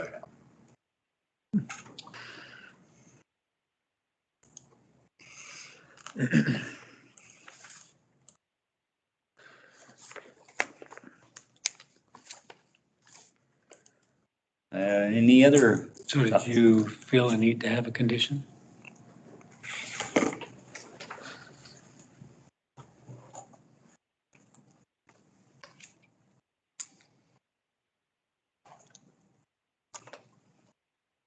I would like it better if we weren't just shedding the water directly onto the neighbor's property. I get that it's going to eventually end up in the wetlands down there. Just looking up along the house, directly north of where the house is shown, to me, it looks like we're definitely changing the contours to sort of drain directly onto the neighbor's property. So Morgan, isn't the standard for the grading plan is that we're going to retain all the water on site that's generated from this site? However, historical water may continue to move that way. We don't actually meet that threshold to detain or retain any water, but it's more just maintaining the flows that are occurring now and improving them if we can. Okay, thanks for that clarification.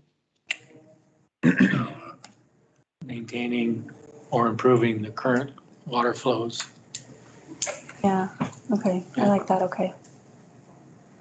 So then with that condition, I would move we approve the design, whatever the number is. DR 2205? 2205. Second. Okay, we have a motion to approve with the conditions and a second. Second. Yeah. Second, all in favor? Aye. Aye. All opposed? Motion carries. All right, we're getting a little late, but we got one last item and then some signs. So we got some code amendments. And Ryan again, I guess. All right, so we will start off with the food trucks. I think that's more fun. And it's a little quicker. Yeah, so the city council, in reviewing the business licensing requirements, there was a discussion on whether we should require a separate business license for food trucks or not, continue using it as a vendor license as we currently do. The direction out of that work session was to regulate them through land use. And so that is the attempt here. Generally, it is establishing some use categories and definitions for temporary uses. So this includes food trucks, temporary merchandise vendors, food truck courts, which are defined in here as one or more temporary food trucks with seating, covered areas or similar, located on the same piece of property. Yeah,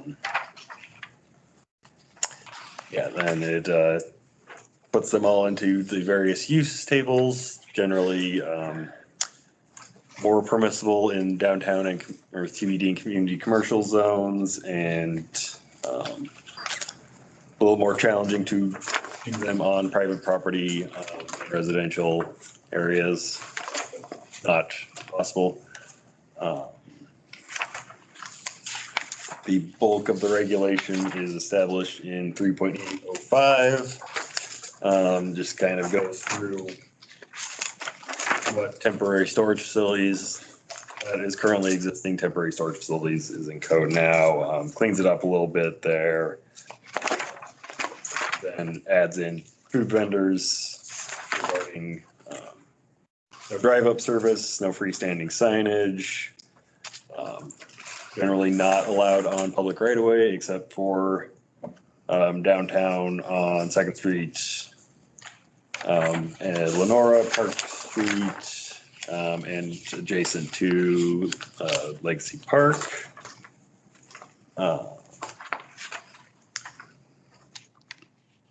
If a food truck, think like ice cream truck playing music, stops, sells candy, continues on, that is allowable in residential zones, 10 minutes at a time, stopped on public property. They can be on private lots as long as they meet whatever use chart regulations are allowed in that zone.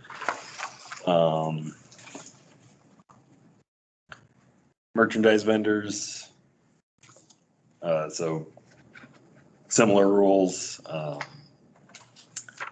If they are there for 7 days or more, they are subject to design review. If it's on scenic route, it's scenic route commission level. Otherwise, can be done administratively as temporary uses tend to want to move pretty quickly, and a 6-week hearing process tends to bog that down. But yeah, adds in requirements in the design review code as to who reviews it and what.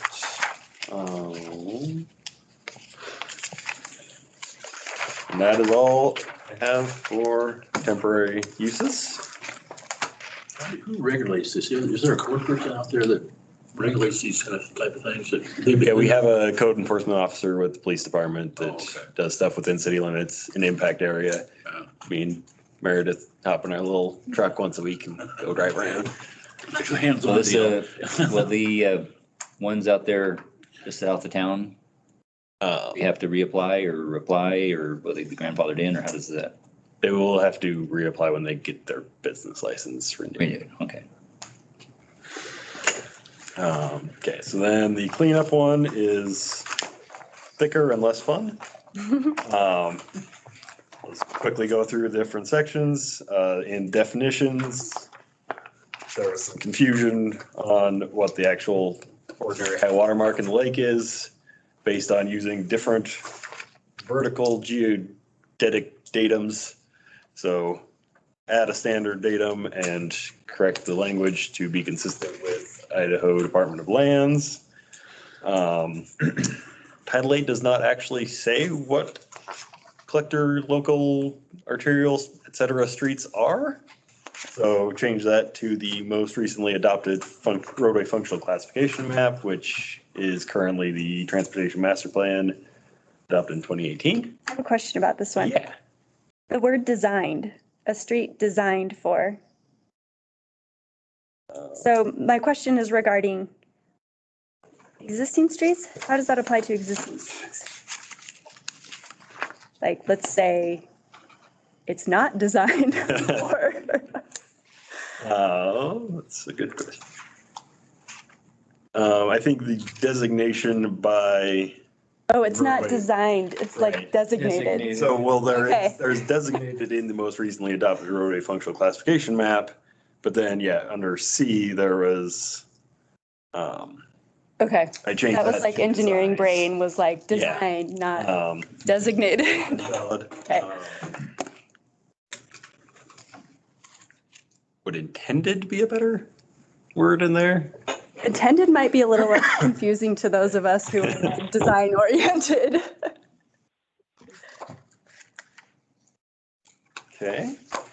Good.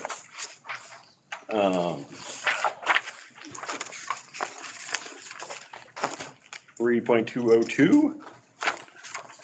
We do not want to regulate administrative approvals on everybody's detached garages and greenhouses and various other sheds.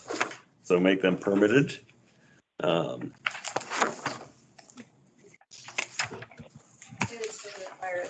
Yeah, you still have to get a building permit, but don't have to get planning approval.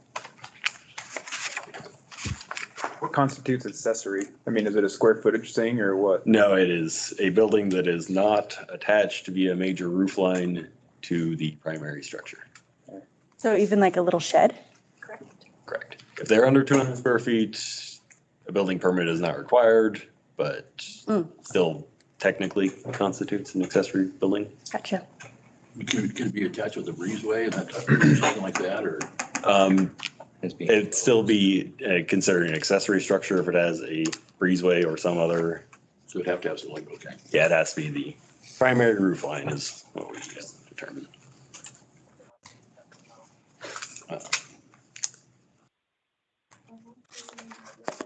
3.303 just clarifies the language between the setback from front property line and setback from any property line on arterial or collector streets.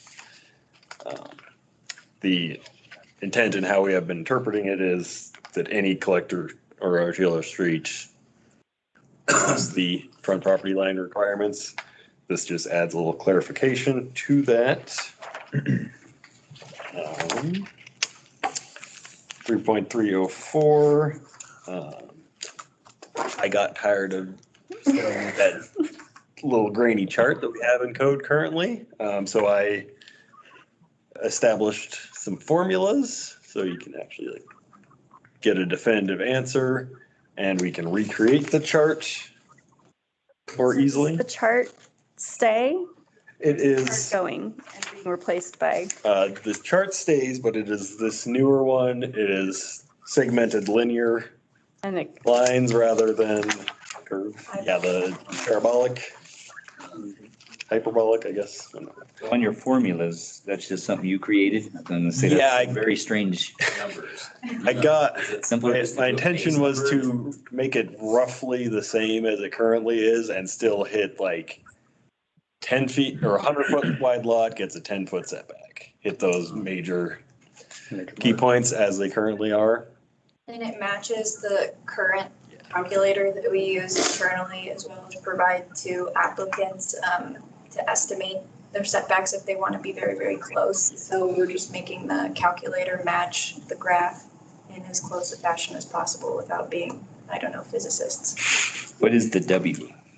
The lot width. So it's not a number you put in there, that's just 0.068. You look at the 1.6. Right below the table of formulas, there is where W is, or where S is the side yard setback in feet for one side, and W is the lot width in feet. I'm a huge fan of the formula. It's over here on this top of the sheet. It's right over. Oh, on that one. On the very next page. Oh, there. Oh. I think we should put some integrals and. I had logarithmic sort of a thing at one point, and Too much. Yeah, 3.306 is essentially the same situation, but for lot coverage. Again.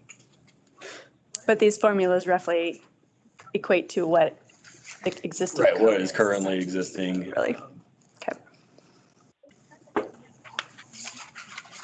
Oh, that's a good one.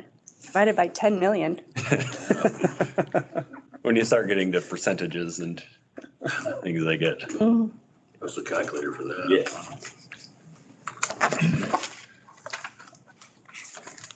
Would you like to see it in nice calculator, not a scary form? No, I'm comfortable with this form. More simpler the better for. I mean, I guess you could have it in like decimal form might be a little easier. Yeah. Like the 9.45, but then I guess you'll have a bunch of zeros. That's a lot of, I mean, the plan, once this is approved, is just get a updated Excel spreadsheet out to all the design professionals that we work with regularly, and they can. I'm sure they'll manage. Yeah. They'll never actually have to see the numbers. For me. The formula, so they can't change. Yeah. Right. 3.308.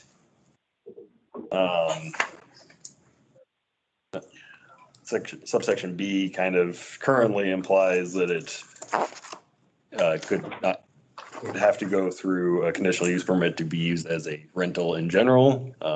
This is clarifying that as a short-term rental.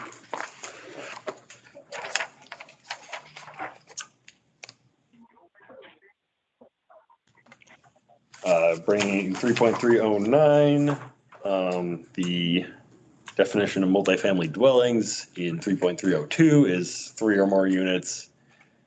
This currently says 2 or more units. Aligning those.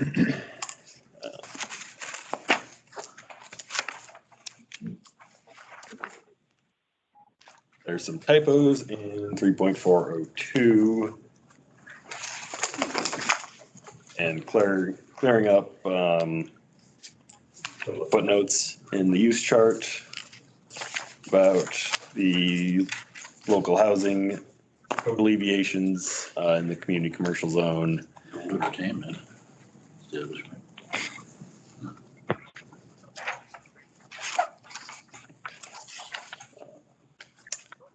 So 3.4061, this is one of the few actually, in my opinion, substantive adjustments. This kind of our intention when we established this code section was that the urban renewal districts would fund parking improvements in those districts, and therefore it would be less important to have it on individual parcels. And since the previous urban renewal districts terminated this last summer, it would, under current code, not be eligible for the alleviation of minimum parking requirements in that zone or in that area. The new code would include previous urban renewal districts that have had projects funded and have adequate public parking. Based on the parking study conducted in 2016, that is a smaller area than the full urban renewal districts. Of the two, there's 1,787 parking spaces in the area they studied, or approximately 1 per 590 square feet of built space in the whole urban renewal district. So if you actually shrunk it down to where they studied, it'd probably be less. Was the green where they? So the little yellow, red, green dots are the parking spaces color coded by their observed occupancy during that study. Well, that's average, because I don't know if we should really go by it. The time that they did it wasn't at the height of the impact of town. It's different now, plus we lost a lot of parking downtown. So I personally don't really like the idea of the alleviation of parking requirements that we currently have in some of the areas. So I don't know if that's something more we can address at more of their time, because it's like with that 4-story or 5-story building without parking requirements, they're gonna have issues if they ever get it built. You know, we obviously lost quite a bit of parking downtown with the parallel parking now compared to where it was. I mean, a lot. I got pictures of what it had been and what you get now, and it's a whole different amount. So, and that study, I believe, was done again after summer. So it really. And I will say that it is not saying you can't have parking. It is more leaving it to developers to decide how much parking is adequate. It's not putting a specific number on it. Right. It just, it allows a little extra flexibility and utilize public parking more than they currently can. Okay, so hold on, let me make sure I'm understanding. So there was this railroad district that no longer exists. The other district, the downtown west district, still exists. Yeah, it's brand new. This thing I'm looking at here is the study that was done in 2016 regarding parking in those two districts. This new special parking standard code. Existing. We're just changing 2 words. Correct. Changing from within established to established and former. Oh, that was a long explanation for that. Correct. Okay, I follow. Yeah. And Brian, if I could just give a little context on this. So the idea is that, you know, there's a number of communities that actually have parking maximums rather than parking minimums. And so the idea is that you want to infill your downtown with less surface parking and provide for centrally located public parking. The reason we haven't done any parking studies, but we plan on picking it back up again, is because we've had basically our downtown under construction. So we've used a lot of our centralized public parking lots for construction staging and those sort of things. Once everything's kind of up and running again, we'll go back to doing parking studies and parking counts. I always say if you have a parking problem, it means you have a vibrant downtown, and that's pretty awesome. Generally speaking, what you find is it's a difference of I would say probably public perception about parking, that people want to be able to park right in front of the use that they're going to, not a block or 2 blocks away. And so then it really comes down to parking management. And right now the city of McCall has essentially no parking management. I mean, in code, we have a 2-hour parking limit. It is not enforced. It's not signed. So probably the next step, it's probably less of a supply issue and more of a management issue. In reality, what this code does is it basically allows whoever's developing the project to sort of provide parking as demanded by the market rather than by some sort of archaic formula that was developed in the 1950s. So Gotcha. that's sort of the background on this code amendment is we're trying to kind of bring it up to current planning practices. And we'll continue to study it and revise it. But in the interim, this is kind of an easy fix. Michelle, I have one question. Would the part D, since it says commercial, business park, or industrial uses, would that exempt mixed uses where there's like a residential component, or would the residential component still need to provide the required parking for that portion of the structure? That's something I think we need to look into a little bit more. My understanding is if it's located within the commercial area, I think that's something we need to look at to make sure that our code language in the residential chapter works with this thing. So we'll just make a note to make sure that it's compliant. But the idea is that like if you have a mixed use building downtown, that hopefully what we often see is developers will provide a certain number of parking spots for those residential units, but it kind of also depends on the use of those residential units.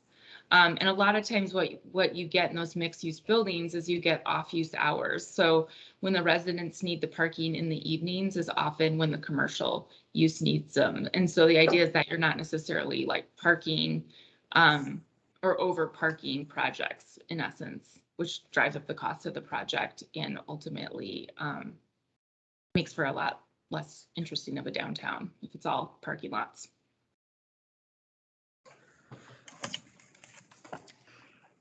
Okay.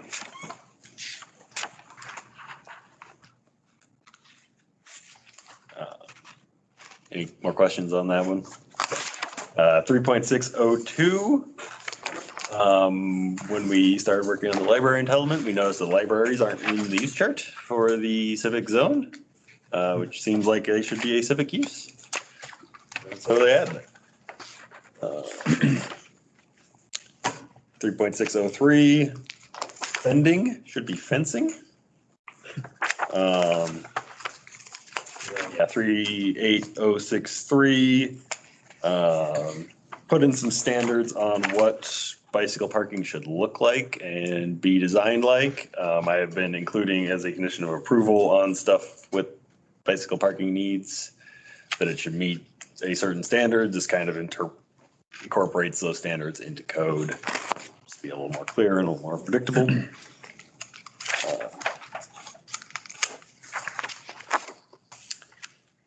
3.810, our code is a little confusing as it currently exists, differentiating between fences, freestanding walls, and retaining walls. This is really intended to divide up the standards a little bit on each of those.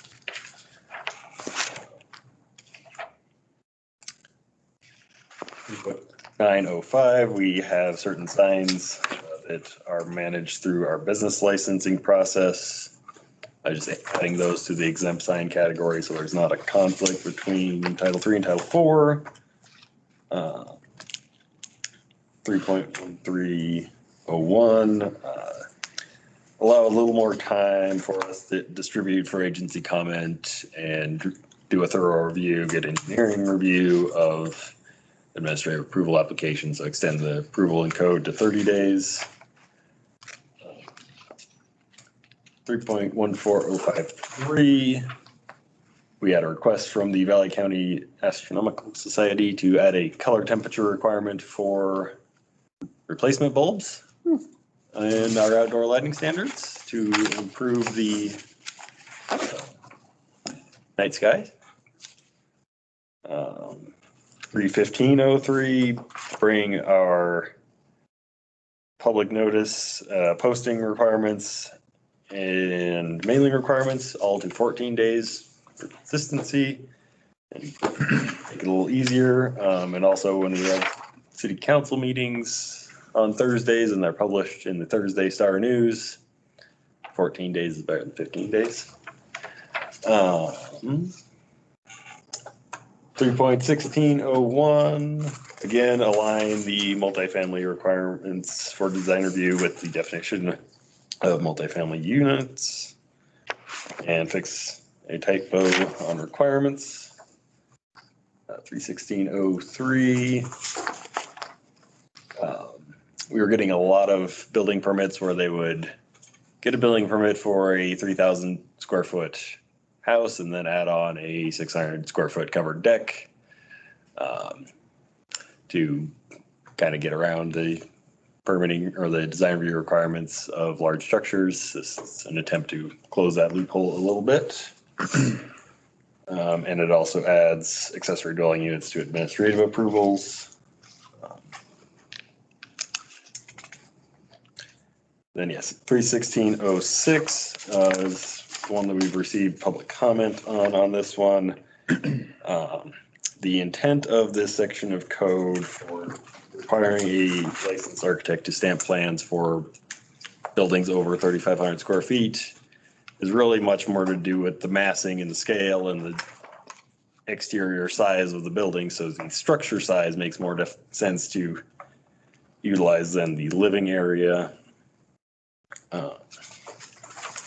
And so that's how we have been interpreting it in the past and been requiring stamps on plans with structure size greater than 3,500 square feet. And this just brings that into alignment. And 9105,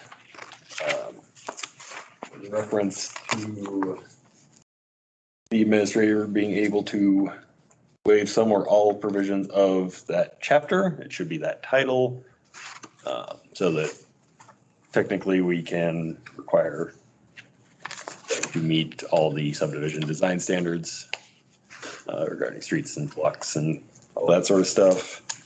9605, when Bighorn came through, there was a requirement that they provide 3 additional parking spaces because they are on per dwelling unit because they're on a private street.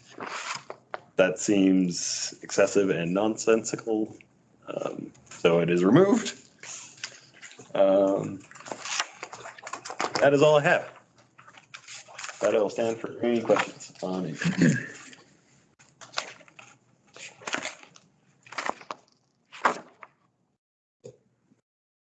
Oh, and then we're to the temporary stuff. Okay.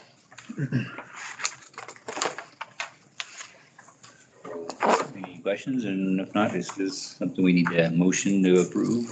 It's public hearing, so yeah. Oh, okay. This is a public hearing, so we'll open up the public hearing. Is there anybody online that wish to comment about the zoning code amendments? That's my Brandon? or Smith. Brandon, are you out there and want to comment? Yes, I am. Okay, floor is yours. Thank you. Yes, Brendan Smythe. Address, I'm representing Draft Tech, a design firm located in Eagle, here down in the valley. Address 1334 East State Street. Really, we've looked over, our firm has designed thousands and thousands of houses over the last 16 years. Probably the population of McCall 3 over. And so we're very experienced in this type situations there. We love McCall. I've got a lot of clients that have second homes up there. Over the last couple of years, the dozens of homes we've had. Some of these restrictions on this size, we've read over the whole document. It's really well put together. We agree with most of it on there. Just one item we think is going to have a major impact on the cost of housing up there, which is already very well strained, as you know. But the requirement of an architect, it's quite interesting as to why that was put in there to begin with. So I'd like to challenge the intent of the 3,500 square foot maxim there, it's pretty clearly written that it's living space only there on there. And I want to go back as an example to the state requirements as exemptions in residential design. And they do that because of cost of housing. You can imagine if every house across the state required a licensed architect, it would have a major impact on the cost of that housing. We've been getting by over the last few years because the 3,500 square foot maximum there, it really only impacted maybe 20% of the designs. So it really wasn't a big issue to do there. But over the last year, like Brian mentioned, they have been enforcing the so-called intent of it. And so really what's happening is there's a lot of homeowners getting really furious because I can't give them an answer as to why that regulation is going to better than their designs for society or the city in general. I can't give them an answer. They really see it as a shakedown, which concerns me. It's not necessarily it's not in the best interest of my business. We actually have on staff a licensed architect. My brother-in-law is also an architect. I mean, we're well versed in. Really, it's just going to charge them more, but it's not going to give them any kind of benefit to their product. And so really, I'm arguing that the intent all along was clearly written, that it was living space. The average garage size, if we just have a basic 2-car garage, is 600-700 square feet. If somebody has a porch or a covered patio, there's another 100 square feet. By the time you subtract out of 3,500, you're getting down to about a 1,900, possibly 2,000, maybe if you're lucky, 2,200 square foot home. This small language and word change is going to change every single home designed in that impact area to about 80% of the homes in there. It's going to have a major impact, and I think you're going to have a world of anger coming down from homeowners for this restriction, and we just won't see the need at all. The difference between an architect licensure is based on public buildings, and so it really makes sense on the rest of the language that you have in there as the need for a stamp. That stamp's really expensive, to go for. And the licensure is based on public buildings. It was never intended for residences. And it's because of all the many laws and restrictions that you guys are all aware of on public buildings, parking, fire, all of that, occupancy. The IRC code, they don't have any of those restrictions. And in fact, the majority of the homes in Idaho are designed by building designers, not architects. So just wanted to add some concern for the cost of housing in that area, really. I guess that's it. Okay, thank you. We'll address that here shortly.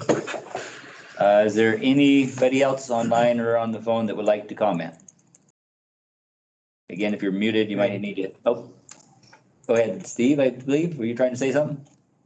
Yeah, my name's Steve Mickley. I'm the executive director of the American Institute of Building Design. Our address is 7059 Blair Street in Washington, D.C. And I'm just supporting what Brendan Smythe said, very well put.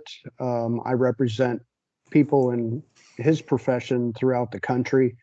And except for just a couple states in America, houses are allowed to be designed by people who are not architects. There are, I think Michigan is one that has a square footage, Hawaii, but to have it come down to a municipality that makes it more restrictive to the state, from my experience, is unusual. But again, the reasons that Brendan said, and we, again, like he said, what you guys do, the formulas you've had to deal with, and all the details you have in this plan, it's just this one phrase that our organization would encourage you to look at deeply, because it is a perceived as a form of protectionism. If it's the structure that you're worried about, I would point out that you're even leaving out engineers as an option. I would think that the larger the structure, that it would be beam spans and roof trusses that would be of concern. And I do work with certain municipalities where the building designer is allowed to design the house, but then the municipality would require that certain aspects are designed and the plans prepared by engineers, like foundations and beams and so forth. So other than that, again, Brendan said it all. Thank you. Great, thank you. Is there any others that would like to comment? Going once, going twice. Again, *6 if you're muted. Last call for anybody else that would like to comment on this zoning amendments. Yeah, hi, this is Greg Cutler. Can you hear me? Yes, Greg. I just happened to click back on because I had turned the I had turned on the TV, and when I heard the discussion that just took place, I would have to wholeheartedly agree with both Mr. Smythe and Mr. Mickley that putting any kind of additional requirements for architects to design, which I believe is what I heard, homes of a certain square footage or larger, is not normal and would be very harmful to the ability for homes to be designed by homeowners, and that the real restriction is to ensure that the engineering is sufficient to meet all of the code requirements, especially structural, that go with building in this type of environment. So yeah, I would say look at the language carefully and do not go anywhere stricter than the state. That's all. Great, thank you. One more time, anybody else out there that would like to comment?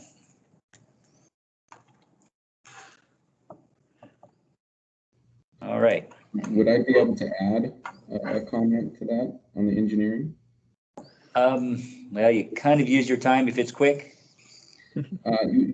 We do, on all designs in McCall, we do full structural engineering on every single home because the IRC code, anything snow loads over 70 pounds has to be designed there by an engineer. And so every house is stamped there for building safety,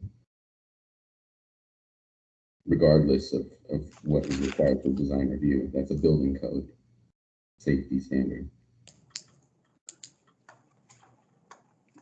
Okay, thank you.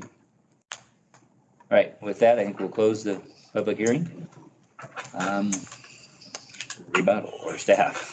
Yeah, so I will let Michelle kind of speak to the origins of this code. She understands it a little better.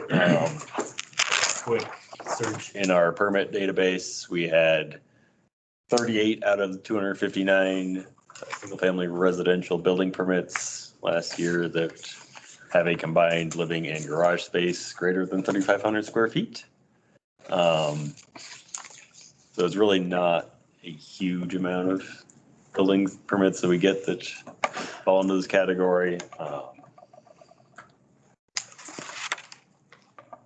Yeah, Brian, I can just let the commission know, for the record, Michelle Bernevelt, Community and Economic Development Director, and I was at the City of McCall when this code went into place in 2006. This is not changing the regulations. In some ways, it's just clarifying what the practice already is. It has always been the intent of the City of McCall that, and within the McCall impact area, that homes greater than 3,500 square feet the plans have to be stamped by a licensed architect. It has nothing to do with health safety. It has everything to do with design and making sure that the designs are site specific.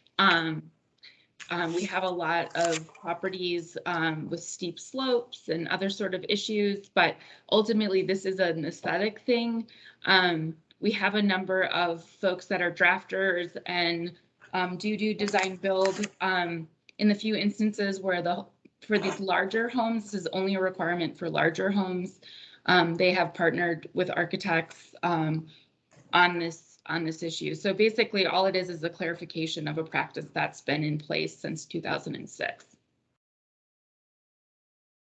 I guess I will also add that we did, when we received public comments, we did run it past our building official to see if there was any issues. And he agreed that this really it's a design issue. It's about the aesthetics. It's not really about structural or health safety issues. So just for when we say structure size, what all does that include exactly? The garage? So it is living space plus garage or other unconditioned space plus covered decks or patios. And we only had 38 out of 259 all of last year that fell into all that? Yeah. And you guys saw a lot of them that are over 5,000 square feet. Right. Yeah. Well, that, I mean, to me, 3,500 that square makes, feet? I'm sorry, that makes a lot more sense to hear Michelle's explanation, and maybe it should be added in the staff commentaries? Yeah, in the staff commentaries, because then that'll help architects explain to their clients why the code is written the way it is. And apparently it's hard for them to explain that now. But it makes sense to me because we live here, you see stuff built on places, you wonder how they ever got it built there, but yeah, that's a good explanation, I think.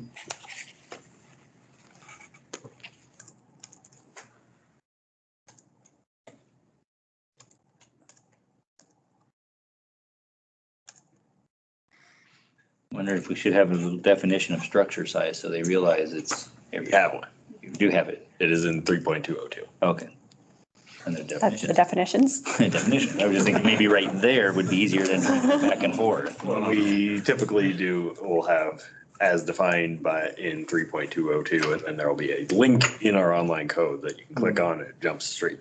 So that'll be added into here. Yeah, we can do that too.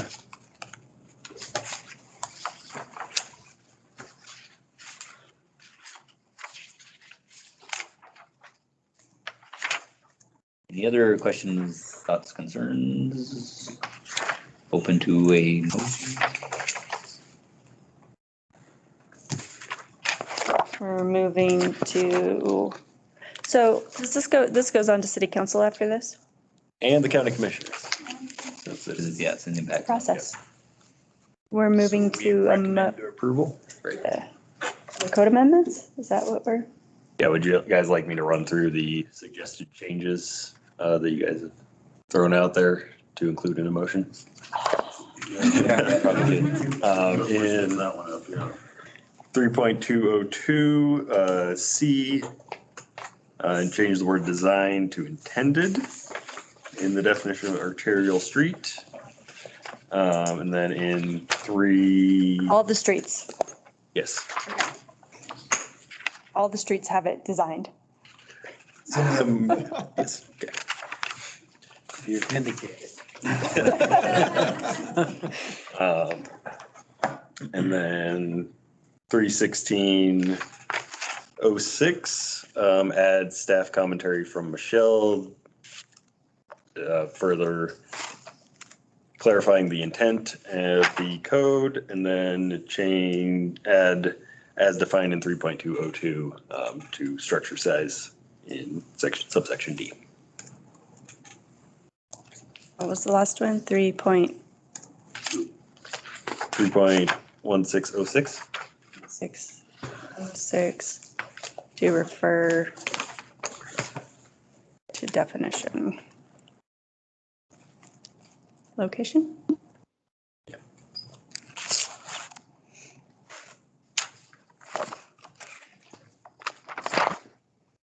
Bill, you appeared? Yeah, Brian, I'm gonna rain on your parade a little bit on 31503. And I should have caught this earlier, so it's on me. I went back and I checked the state statute. We're gonna have to stick with those 15 days on those notices. Yep. Yeah, we can't move it to 14. Okay. So those changes down to 14 days doesn't work.